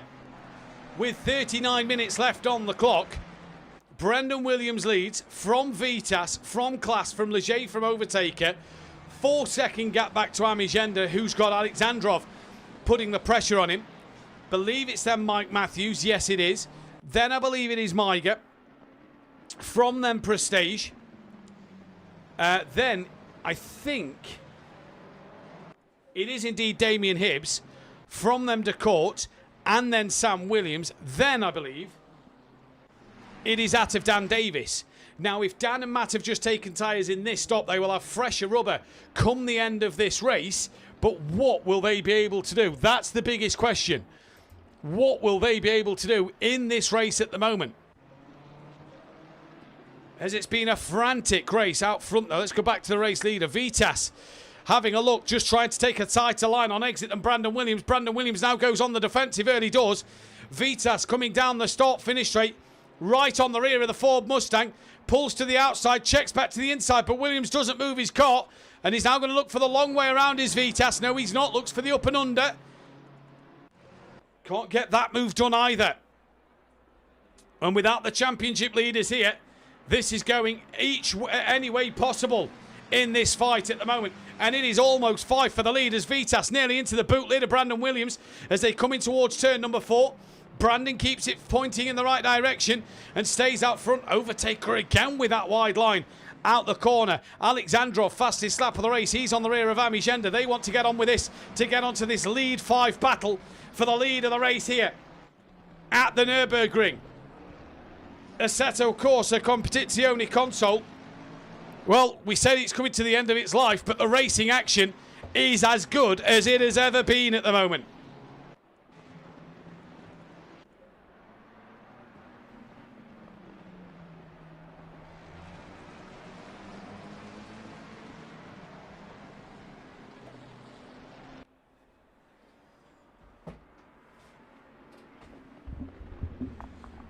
We've got 5 different drivers for the lead of this race. And apologies, I'm just going quiet every now and again, just trying to take some fluids on board myself. But what a battle this is turning out to be at the front of this pack. 5 for the lead is absolutely crazy here. And it has been an awesome fight all night long.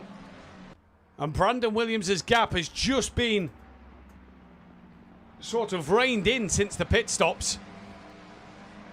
Amigenda off in a big way. That's through the chicane. So that's dropped him off the back of this pack now in his fight with Alexandrov. And that'll bring Mike Matthews even closer. Patrick Leger in. So Leger looking to try and get the undercut maybe on the cars ahead of him. That could be a great call from Patrick Leger. Richie Michel has come back in to try and score some... well, to try and test his internet, I'd assume. He won't be able to score points.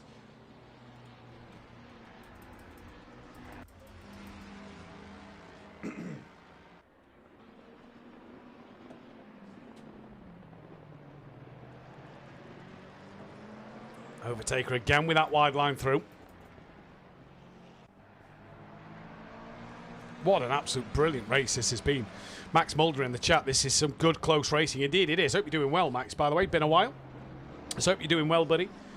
But indeed it is. Great close racing at the moment. Fantastic to see out there in this one at the moment. And this is 3 for the lead. Vitas on the back of Brandon Williams once again.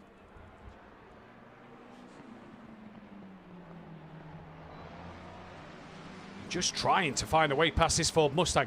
Seems to be a mismatch with the stream and the commentary all of a sudden. Give me 2 seconds. That's because it's buffered a little bit and it's not put me on the live screen, so my commentary's been slightly ahead. Should be sorted now, Rob. As Vitas has a wiggle, Williams has started to pull away a little bit more. Where did Leger come out the pits? Was it ahead of Dan Davis? Yes, it was. So Leger's obviously done his splash and dash and he's going to the very end now, as now Class is putting pressure on Vitas. Williams been able to pull away out front a little bit more.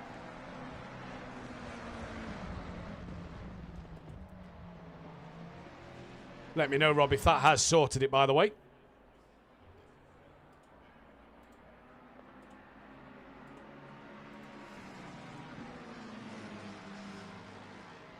So here, in this race, we've got 3 for second place. Oh, overtaken nearly into the back of Class. Had to bail out of that at the last moment. Vitas is now over a second back to Brandon Williams in this race.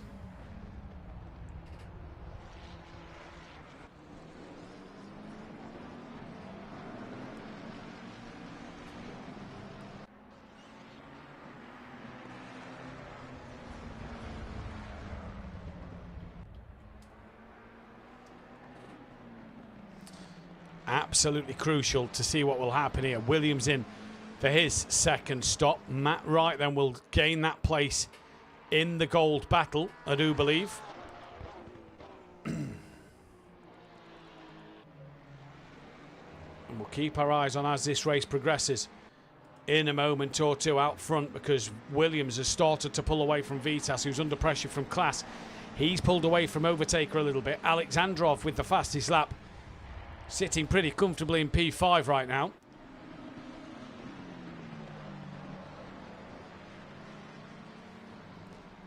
But we'll obviously want to just close that gap to overtake him. The more the top three, or the second to fourth, can start battling. And has that just given Brandon Williams the distance he needs? So Dan Davis is done for his pit stops.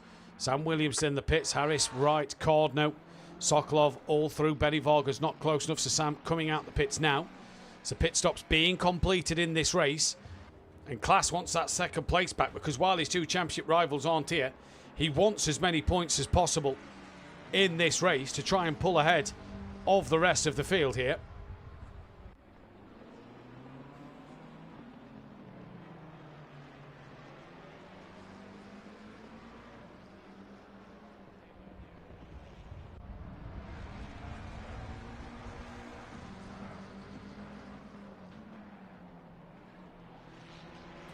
And if you do like what you see here, don't forget to hit that subscribe button, the bell, to be notified, and thumbs up if you have enjoyed tonight's stream. Week 8, final 3 weeks of the season coming next week. Night race from Suzuka. So make sure you stick around for that one as the season comes towards a close.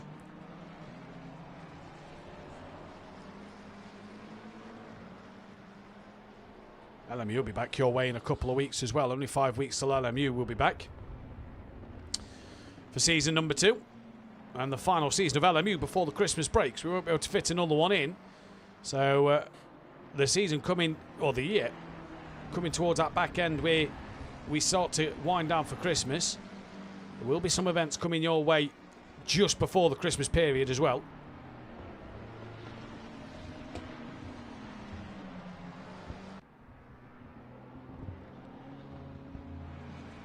So then let's keep our eyes on what drivers are doing out on circuit at the moment.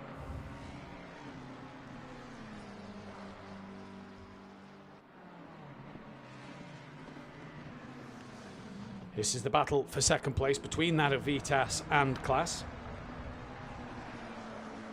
in what has been a great fight between the pair of them so far. Brandon Williams, though, just stretching the legs. Overtaker is pitted. Come on, Dan Davis, says Moko Ryzen in the chat. Cheering on Dan Davis. Dan's got another fan now. It's crazy.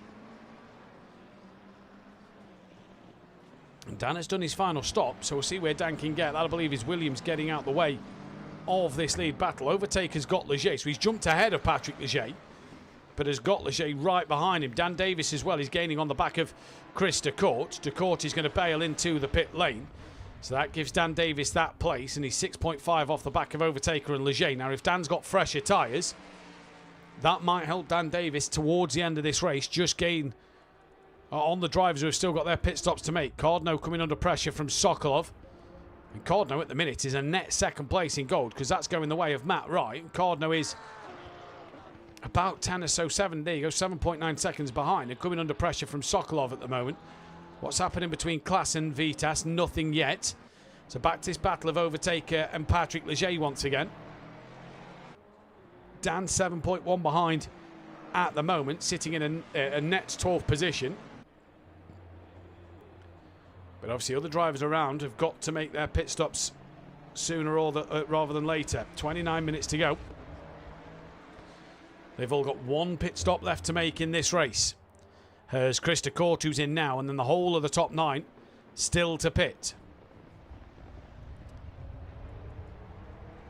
What's the time you actually lose for a pit stop around here, I wonder? Let's have a look.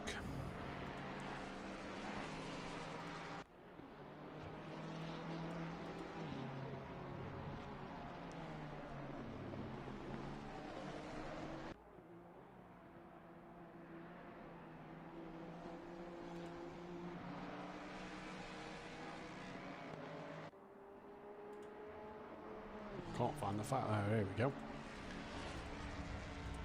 So a pit stop for 1 second refuel time will cost you 33 seconds in, 1 litre of fuel and out.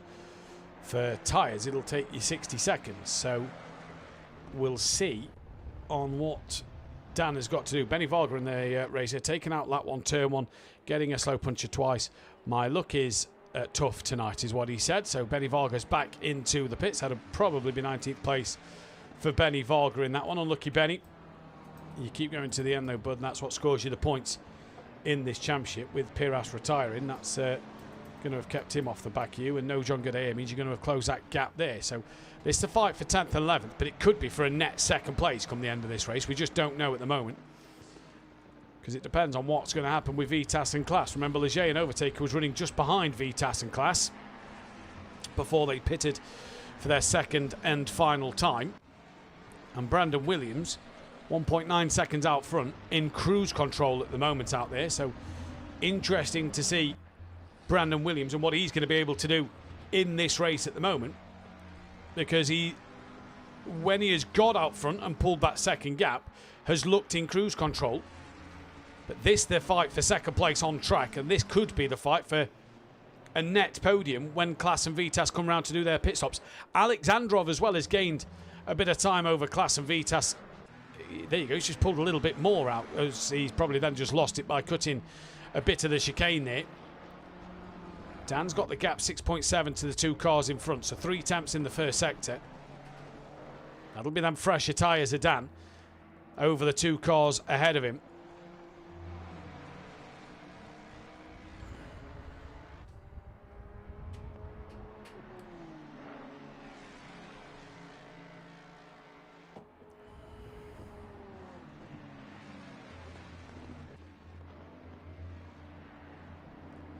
My get into the pit, so keep your eyes on Matt Wright. Prestige into the pits, Hibbs into the pits. So this is crucial now for Matt Wright and Thomas Cardno in terms of that gold lead of the race, where they will feature, where they will come out onto this circuit. Overtaker and Leger have both just got ahead, so that puts Overtaker and Patrick Leger up yet another spot, and it will do Dan Davis and Michael Harris, you'd assume. We just waited to see Matt Wright, because that's the driver that's in the fight with the gold drivers around him. None of them have gone green yet. Matt Wright exits the final corner. So I think Matt Wright here, as Cardno has lost out to Sokolov, I think Matt Wright is in the net lead of this gold race here. Hibbs has gone green before Migra and Prestige. Here comes out of Thomas Cardno, and oh no, Damien Hibbs. Stop go 30. Would have been in second place in the Gold Championship battle at the moment. Taking points away from Cardno, it would have been as well. Just running the curbs too much and tyre wear going is probably how he's picked up a puncher. Benny Vargas still stationary in the pits. He's got to come back out to score points, because at the minute he's at the 25-minute mark, and that is 3/4 of the way through the race. So he has to come back out on track. But what a shame for Damien Hibbs. Come out just ahead of Thomas Cardno as well. What an absolute shame for him in this race to pick up that puncher. Criminal at the moment. Cardno looks a little wiggly there. What's happening between Leger and Overtaker? Not a lot. Overtaker's opened that gap up. There is Vitas and Class, still separated by next to nothing. And Matt Wright has a 7, if not 8 second lead back to Hibbs. 7.5, sorry, to Hibbs. It's about 9 seconds, possibly 10, back to that of Cardno. So Matt Wright looks pretty comfortable in second place, first place for gold. And Cardno looking strong now for a second place in Gold Championship as well, because he's 6.9 clear of Miga. So Matt Wright wasn't very optimistic coming into tonight's race. Didn't have the pace over Cardno based on the practice session, but practice is one thing, race is another.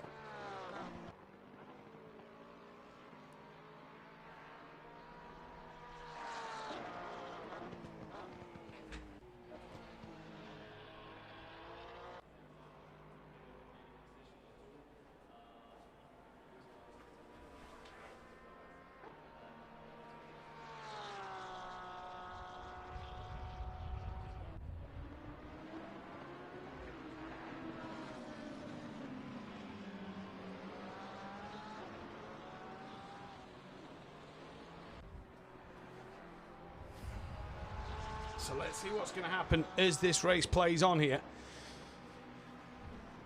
But we know we're going to have some juicy fights towards the end. Right, when do the leaders decide to come in? Brandon Williams, 23 minutes left on the clock. He's going to stay out once again. This is the battle for second place overall. As Hibbs is in for his stop-go 30. So that's released Maiger into at third place in gold. Prestige up to fourth. DeCourt might even get fifth place now in gold. Or is DeCourt a couple of laps behind? I think he might be, actually, DeCourt. So we will wait and see as it comes down towards Sector 1. But one thing we can say is Overtaker's managing now to pull away from Patrick Leger finally. Second place battle, stop-go cleared for Hibbs.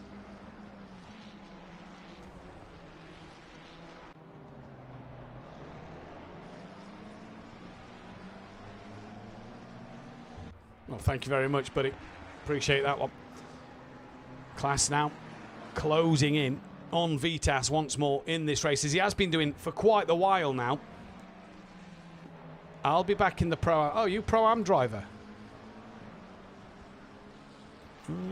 Which Pro-Am driver are you then? Can't make out the YouTube name to driver name. I'll be back on Pro-Ams next week, don't worry.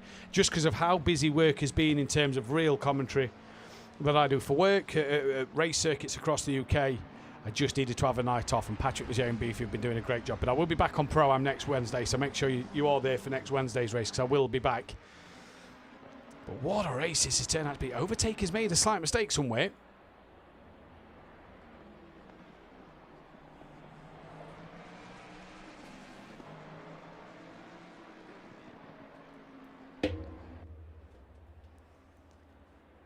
Let's see what Overtaker can do now. Leger's back within half a second of him. The front top six still to pit. And remember, that gap needs to be 33 seconds, I believe it was, for a splash in dash 1 litre. Yeah, 33 seconds. So if Mike gets another 13 seconds over Overtaker here, could find himself in that better position going into the next lap, going into the next couple of laps. I could put Mike possibly ahead of these two in the fight, but we'll keep our eyes on it. Class is as close as he's been to Vitas since Vitas got through.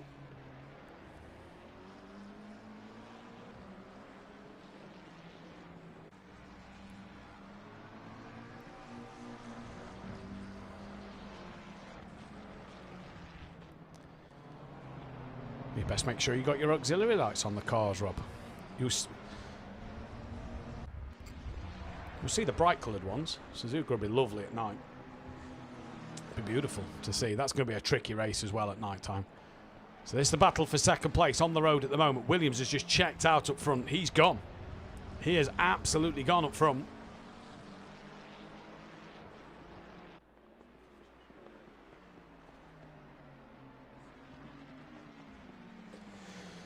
Apologies, I keep pausing. It's very warm in this studio today.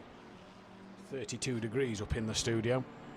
I had to get the other fan from my partner to bring it up. Leger's within 4/10 of Overtaker. So let's just see now. Final 20 minutes of this race. Don't get me wrong, I would like all three. Patrick Leger's away next week, so it's just me and Jimenez. Muck Horizon, which driver are you in Pro-Am, or are you just a viewer of the Pro-Am series in general? Either way, great to have you in the chat on the Pro Night. Fantastic to see you here. Alexandrinov is gaining on the back of Class and Vitas now. That gap's 1.5 seconds. As here comes Class once more to have a look on the rear of Vitas. Can't do nothing about him into the chicane. We'll look to try and get the run out of it. Is this undercut worthy for Alexandrinov here?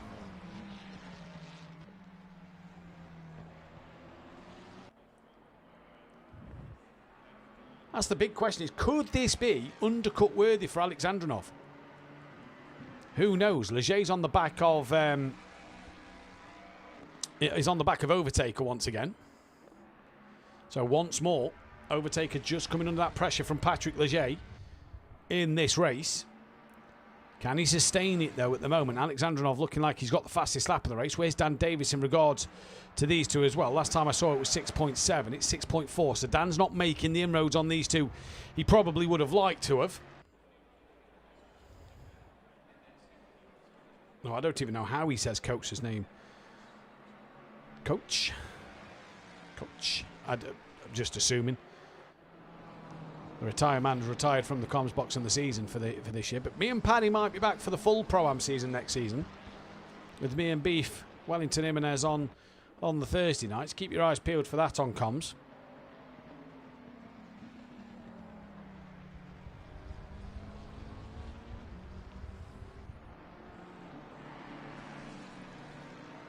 Alexandrinov now within a second of the cars around him. Matt Wright, by the way, 6.1 Sokolov to Cardno.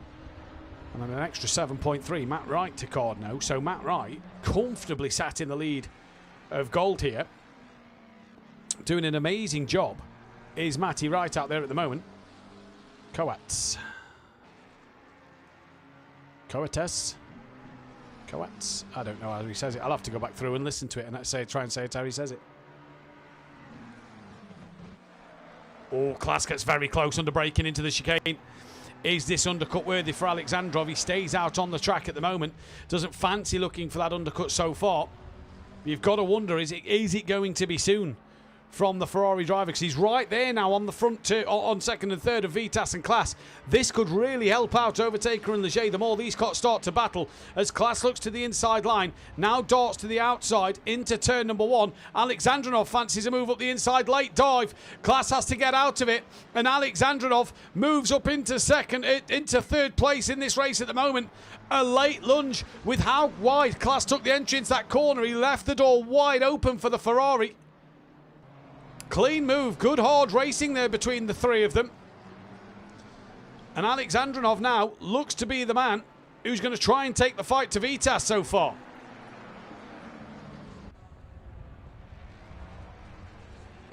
Into the final 17 minutes of this race. Patrick Leger still on the rear of Overtaker. Now, was there contact? We tuned in just a little too late. I think there may have been, because Patrick Leger has allowed Overtaker to carry on his way. But Vitas now coming under pressure from Alexandrov. In this race, final 16 minutes. Matt Wright leads in gold. Brandon Williams leads in platinum and overall by 5 seconds in this race. He has checked out up front. And Alexandrov will look to try and take second place on the road at the moment. But Leger and Overtaker have just started fighting. So that may negate these battles that are happening here.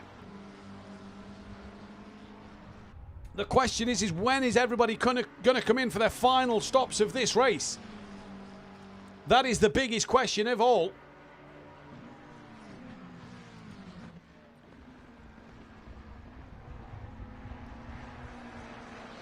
Huge fights out there between everybody.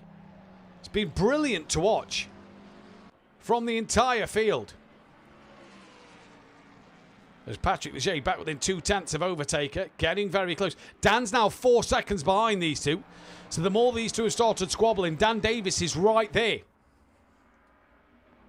Don't count out the 10-time champ for a podium in this race.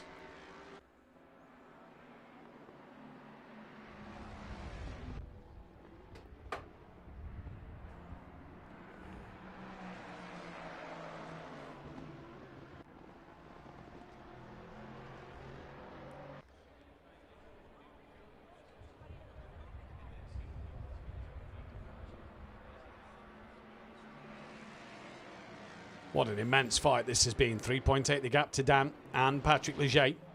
Alexandrov on the rear of Vitas. The more these three start to squabble once again under the final 15 minutes, still the top 6 are left to pit. Brandon Williams just in cruise control at the moment.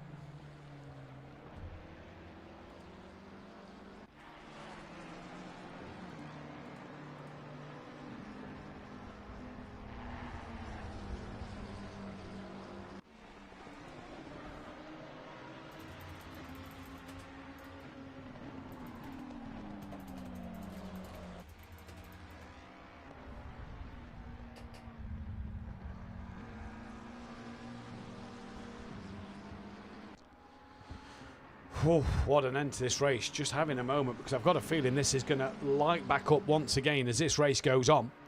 Brandon Williams here is in cruise control. Alexandrov and Vitas pulling away from Klaas now. Does Klaas maybe think now of that undercut? Well, he's not going to box this time around.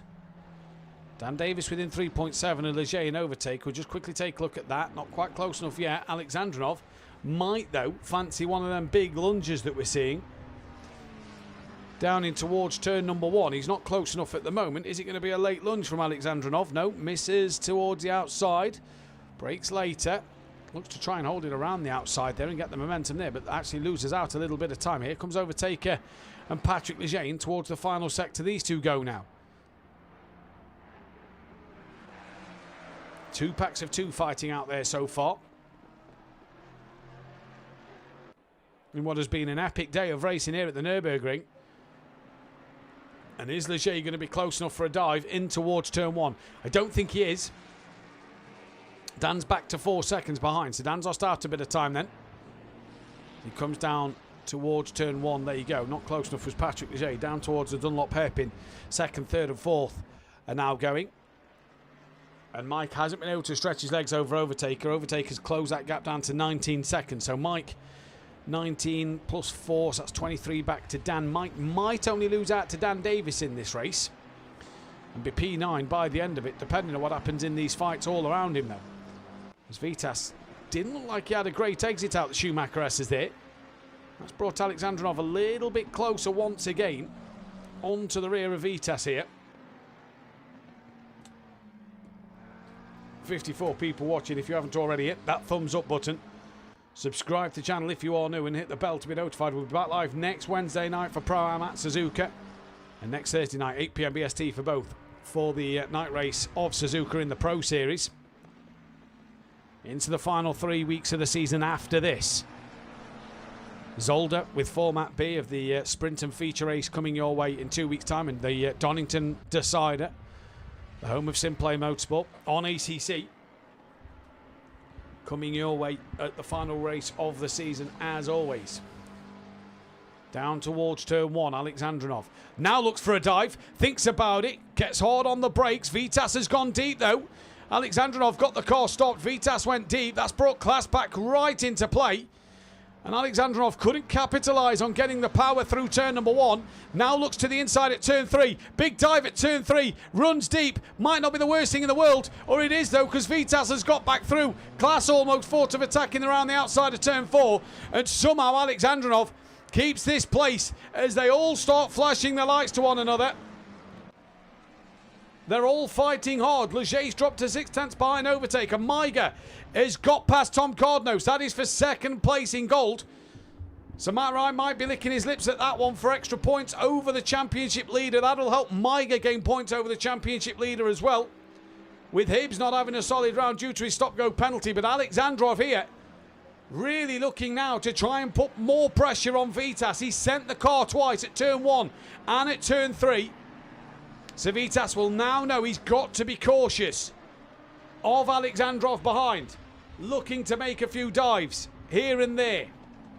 All top 6 still have to pit one more time as they enter the final 10 minutes of this race. And at just under 2 minutes a lap, they've got to start thinking of pitting soon.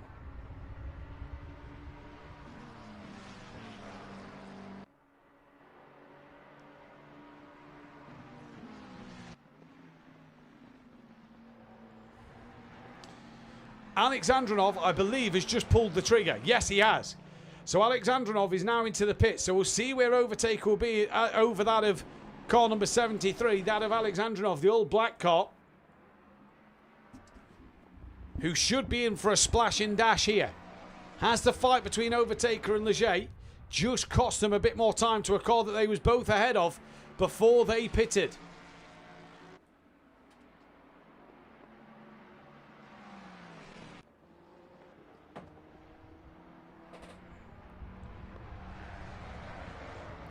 Alexandrov not yet gone green. Now goes green as Overtaker exits the final corner. Here comes Overtaker and Leger. Mike stayed out, so did Amishenda. Alexandrinov not yet off the pit limiter. And through will go Overtaker. Through will go Patrick Leger. Where's Dan Davis? Think Dan Davis has just got him done as well. So Dan moves up another spot. So Alexandrinov's pit stop has cost him a bit of time there. Vitas well clear of class at the moment. So Leger close to the back of Overtaker. Miger has pulled well clear of Tom Cordno, who's just trying to get this car home before Prestige catches him. 4.3 seconds is that gap now. What an absolutely fantastic battle this has been throughout the entire night so far. So Overtaker is your net pit leader with Patrick Leger just behind him. Dan's back up to 4.4, so has lost out to the 2 ahead. But my oh my, has Alexandrinov just cost himself a podium in this race? Or has Overtaker and Patrick Leger and Dan Davis going to jump ahead of Vitas? That's going to be the crucial thing. This is the closest fight on circuit. This is on board with Paddy Leger. Through the Schumacher S's on the back of Overtaker. Just trying to get a little bit closer. But can't do anything about it so far.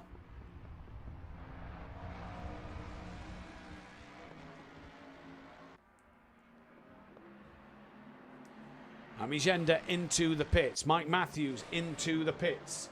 Now these two should both, and Dan should both get ahead of Amigenda and Mike. Alexandrov 4.8 off the back of Dan. That's going to be some closing up in the last 7 minutes. So here comes Overtaker. Leger right under the rear wing of the Ford Mustang in front of him.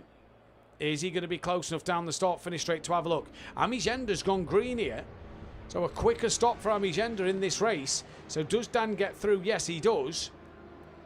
Does Alexandrov, or is he going to have to pass Amigenda once again? He's going to have to pass Amigenda once again then. So Alexandrov's pit stop was just too long and has just cost him too much time in this race. So Alexandrinov then is going to have to get past the BMW once more. Mike Matthews came out ahead of Michael Harris, so did drop down to P9 as we expected for Mike Matthews. Solid day for him though.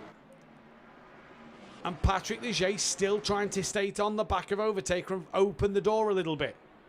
Mike's only 11 seconds up the road from these two, so Mike won't start thinking of making his pit stop soon.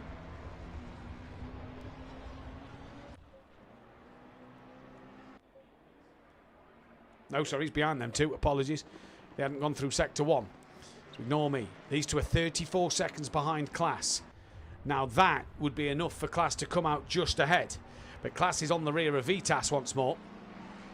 So if that gap stays at 34 seconds and they're both not pitting, neither is Brandon Williams. So they're going on as late as they possibly can in this race. So 34 seconds was the gap from Overtaker to Class. 33 seconds for a pit stop. So it seems like Brandon Williams has got this race won. Dan Davis has got the gap back down to 3.6. The longer this race goes on, the more worn Overtaker and Patrick Leger's tyres become. And the better Dan Davis's are. Just looking at last lap times. Dan Davis at 55.9, Leger at 55.9 and Overtaker at 56.2. Dan also quicker than Class and Williams and Vitas in this race, but he's matching that of Patrick Leger at the moment. It was only a couple of hundredths quicker as they cross the line once more. 3.7 Dan to Patrick Leger. Gap 33.7 Overtaker to Class. So this is going to be neck and neck between Vitas, Class, Overtaker and Leger coming out the pit lane here then. And when do the leaders think of pitting? That's the biggest question. Leger can't find a way through. Hats off to this man. Pulled the early pit stop, pitted mid-race for tyres, and he's well clear. Might lose out to Sokolov, but is then at least 13 seconds clear of that of Miger. And Sokolov still got 2.7 seconds to catch onto the back of Matt Wright. And the more Matt Wright is ahead of Thomas Cordno, the more points he's going to pull back over Cordno in this championship battle. So hats off to Matt Wright in this one. Been a great result for him.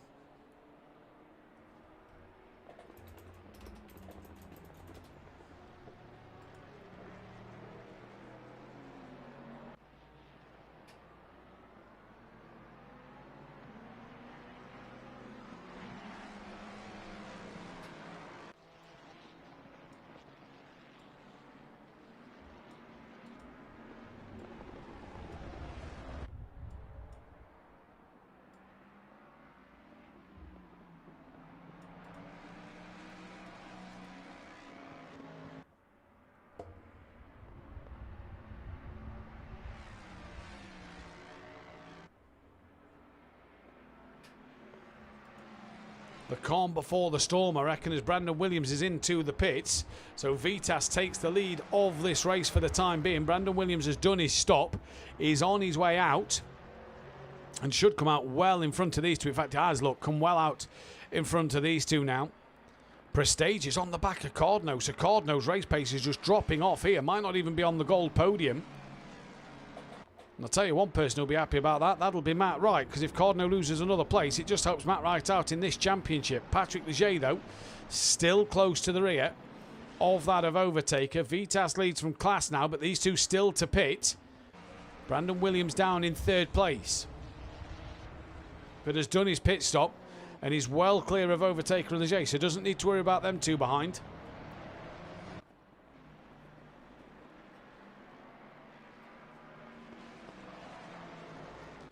Thank you very much, Kucha. Means a lot. Appreciate that one, buddy. Got the interviews coming your way from the gold and platinum podium just after this race, so don't go anywhere if you want to listen into the interviews at the end for whoever comes in from the podiums. But what a race this has been. Top two separated by a second. Now, do they pit this time around? They're going to have to. They're going to have to pit this time around, because they're going to have to then be very quick round next time to cross that line in the pit lane and make the pit stop. Vitas in, Class in. So this is now the fight we wanted to see. Has Overtaker and Leger got enough to get onto the back of Vitas and Class in this race?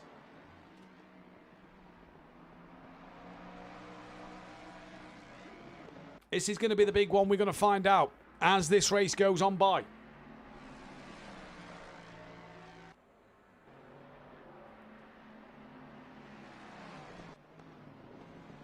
Through the chicane, both of them to go. Vitas goes green, Class yet to go green. So possibly second place, potential podium. Class goes green now. Out the final corner goes Overtaker. I said this might be close on the pit exit. It's going to be extremely close on the pit exit here. Here comes Overtaker, Vitas and Class. They're side by side coming out the pits. And here comes Overtaker and Leger. Almost three wide. Vitas has to cross the pit exit line. Almost into the back of Patrick Leger. I said he was going to be close. And it was extremely close. And Overtaker and Patrick move on to the podium. It's 4 for second place. With, I believe, this being the final lap of the race. Where's Dan Davis? 4.6 back. So if anything happens to these four, it could all change the complexity of the podium. Harris gaining on the back of Mike Matthews. Prestige has just cut the chicane there, so must have missed it on the entry. Trying to attack the back of Cardno for the final gold podium as well. But it's this fight of Overtaker, Leger, Vitas. Class has already dropped off the back of them. Heading down into the first sector. Class is already 0.8 of a second behind. And it's almost 3 for second place. Williams is 6 seconds up the road. About to put a lap on Hibbs. Hibbs might not want him to put a lap on him. Might want to keep going in this race to just try and get that ahead of that of Sam Williams and Krista Court, maybe for some extra gold points. Remember, points are scored for overall finishers, not just for finishers in the category, for overall place finishers. This has been an incredible night of racing action here at the Nurburgring, as Brandon Williams is going to come into the chicane for the final time. And Brandon Williams, pole position, didn't have it easy. What a shame Richie Michelle wasn't here to take the fight to him a little bit more. But Brandon Williams is going to come home for the race win. Brandon Williams wins here at the Nurburgring. Overtaker is going to hang on for second place, just ahead of Patrick Leger. Vitas in fourth from Matthias Claes. Dan Davis P6, good strategy from him. Ami Gender P7 with Alexandrov P8 in this one.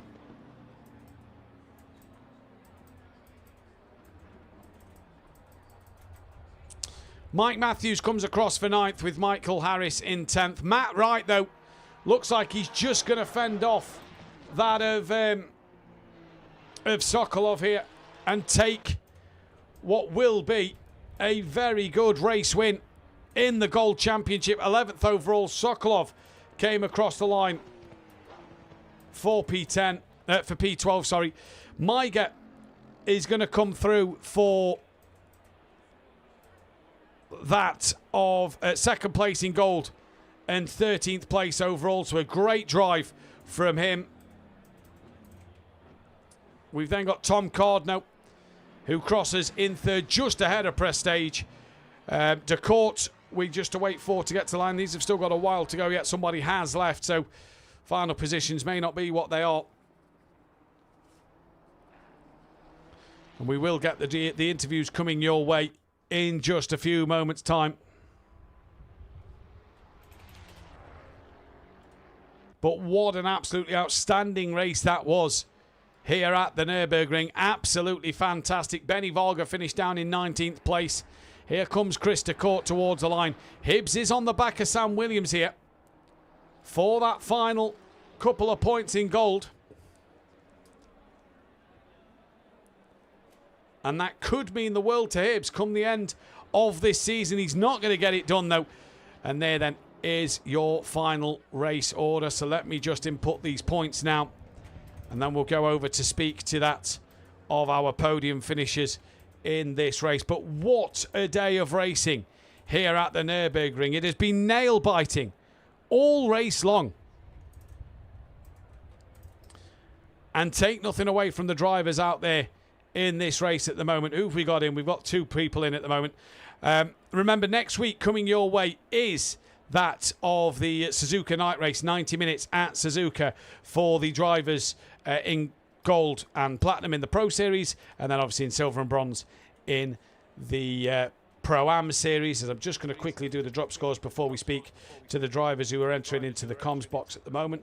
Then we'll be able to go through and get the championship places sorted out for you all. And we'll be able to see who is doing what in this championship. Right. The Teams Championship looks a little bit like this. BSH OZ Racing lead the way from Greasy Bandits Racing. Balkan Esports a P3 from Team SPR. SimPlay Racing a 5th from Richie's Course. Then it's 4Dave Racing from Team GBR. Balkan Sim, Momentum Motorsport, Quantum Motorsport. MSA, Sleepy Lizard, BSH Spinners and BAL Racing can no longer win the championship. In the gold standings, it is Tom Cardno who leads by 11 points from Matt Wright. Hibbs is up into third still, just fallen off the back of them to a little bit. Miger is up to fourth ahead of John Goudet with Sam Williams in sixth. Benny Varga 7th from Prestige. Piras, De Court, Herendich, Vasic, Gary Leach, Gillies can no longer win the championship. And in the platinum category, it is Milliston who still leads the way from Marinich by some 23 points. Class is into his third place. He is only 31 points behind. Vitas in fourth, with Patrick Leger shooting all the way up into P5. See what he can do when he finishes a race. Platzek is sixth, from Mike Matthews up to seventh. Alexandrinov is in P8 from Richie Michel. Harris 10th, Dan Davis 11th, Mackenzie 12th. Ludovic 13th from Sokolov, Overtaker, McGowan and Amigenda. Williams, Sott and Rook can no longer win the championship.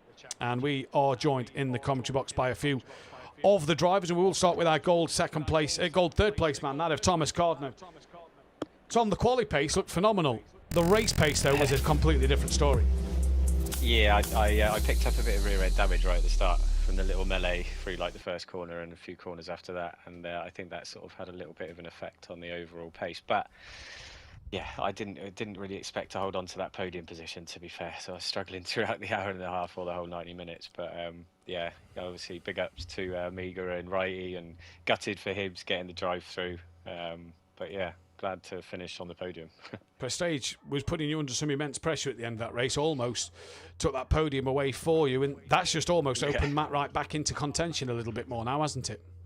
Yeah. Well, I'd rather, like I've always said, rather it be a close championship than any one of us running away with it. So that's great. Like I say, it's better to close me down and keep me on my toes than letting me run away with it. So not bad for a sandbagger, is he? Yeah. Night race next week at Suzuka. Tricky track at the best of times in the clear and in the dry, but the night race, that's going to be even trickier, isn't it? Yeah, well, I'm just sort of hoping for a little bit more consistency from the beamer there. So yeah, we'll see. I like Suzuka.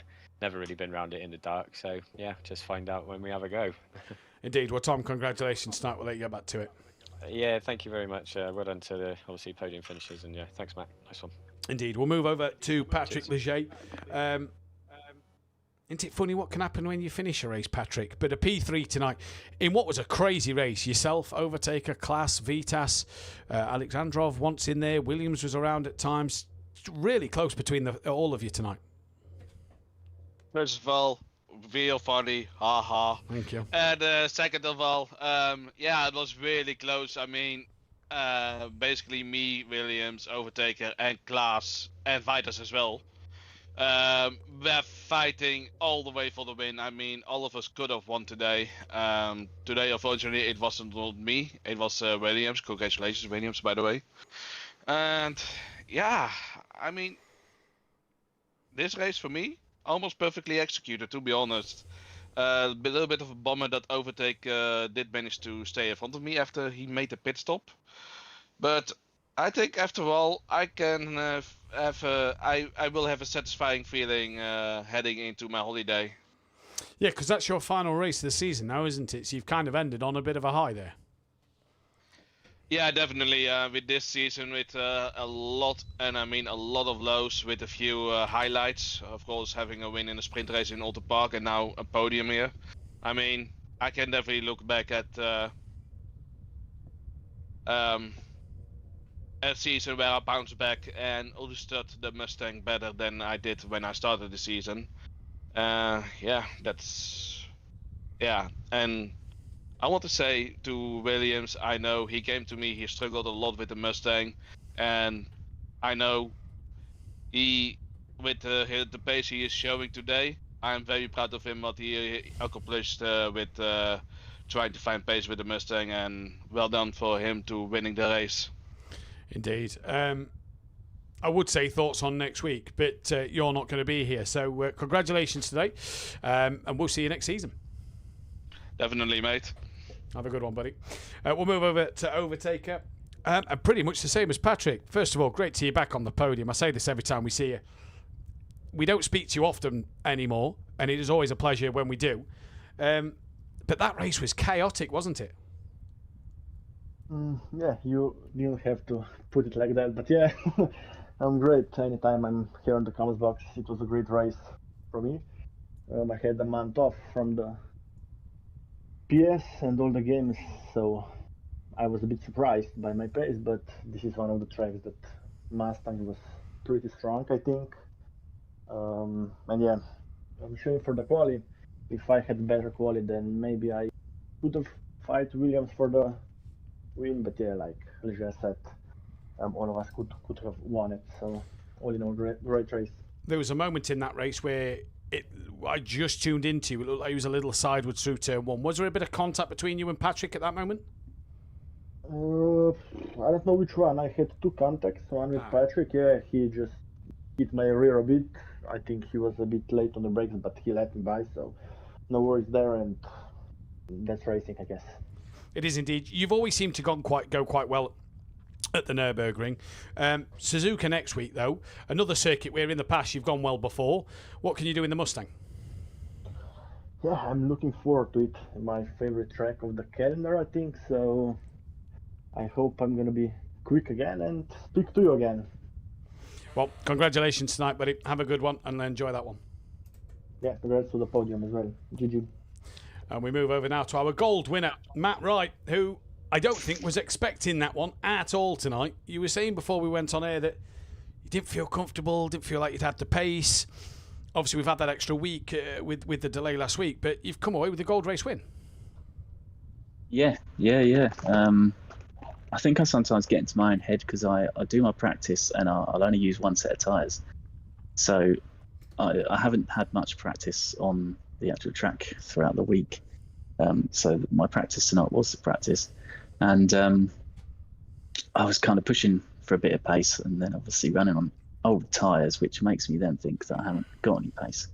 But then switching into a fresh set in the quali, and after being 0.3 down on Cobb after the first lap, it filled me with a bit of confidence. And unfortunately, on my second to last quali lap, I invalidated just before the last corner, and I was 0.4 up, so it could have been a pole spot as well. But Can't have Yeah, it it all. wasn't to be. Wasn't No, to be. can't have it all.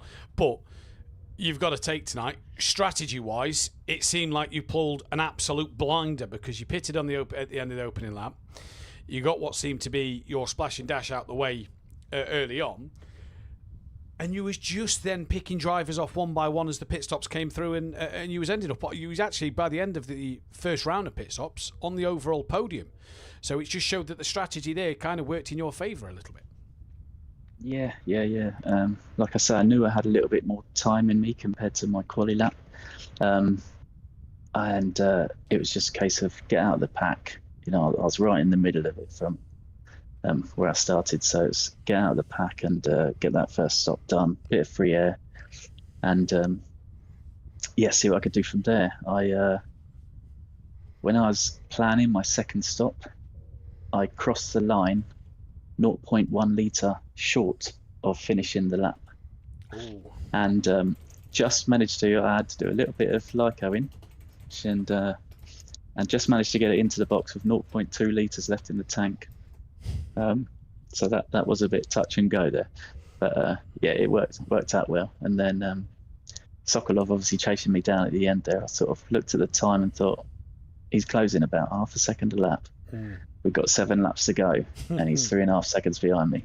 He's going to be right on my bumper at the end. So I was really pushing. Yes, he was, and I was really pushing to keep him behind because obviously, even though he's a platinum driver, it's still extra points for me finishing in front of him. So it's good. Put me under pressure at the end. And that's one of the crucial things now. The gap, I think, when I looked, was 11 points between yourself and Tom. So fully game on for this championship fight now. Yeah, definitely. I will. I'll keep on pushing, hopefully, and we can keep having some good races, and it should be a tight finish. 3 rounds to go. Suzuka next week, night race. What was your thoughts on that one finally? I enjoy Suzuka as a track. Usually run quite well there, but as with every round, it's the first time I'm going to have been taking the Porsche there, so we'll wait and see what can happen. Well, congratulations on the race win, and we'll see you next time as we can move over now to the platinum winner, Brandon Williams. What a drive, to be fair. You was under pressure early and after your second stop, but the minute you started to pull that gap out, you wasn't looking back, was you? I was looking back quite a bit. Those McLarens, the race starts and after the pits, but a different animal. Yeah. I don't know whether it was the tire temperatures, but yeah, it was hard. Fortunately, I was just quick in the right places, and managed just to hold on. Yeah, and unlucky about Michelle there. It was indeed. It really was with the disconnect. Yeah, he had great pace. I'll take it. It was one of them races that had one of the McLarens managed to put you under a bit more pressure, maybe even get in front, it would have been a different story. But because you managed to just extend that gap bit by bit, lap by lap, you was able to then just create that pressure of the more that then they was fighting behind you, you was able to just creep away. It looked a pretty comfortable race as well, apart from that, because it didn't seem to be too many errors on your side, didn't seem to be too many mistakes from your side either. Yeah, well, I noticed once I got past that 6 or 7 laps where the McLaren was just on my bumper, I managed just to eke out a bit of a gap with those guys. And once I got it to that 4 or 5 seconds, it became a bit more easier for me, less stress. So yeah, it wasn't as hard as I wanted it to be, but it was good. It's good to be in that position again. Indeed. After some time. Thoughts on Suzuka next week? Night race, 90 minutes once again. What's your thoughts on that one? A lot of practice. It's going to be special. Suzuka, I think, is one of the best tracks on the game. It's once you get that first sector right, the rest of the lap is just beautiful. And yeah, I think it'll be interesting. Survive turn 1, that fast right-hander, and yeah, you're in the money. Indeed, you are. So yeah, it'll be good to go. Indeed. Well, Brandon, congratulations tonight. We'll let you enjoy that one, and we'll see you next week.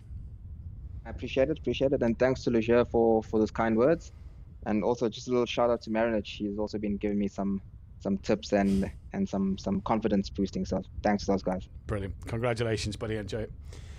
Right, that is all we have time for here in the Pro Series. But myself and Wellington Jimenez will be back live next week because Patrick Legger's decided to retire from the commentary box for the rest of the season.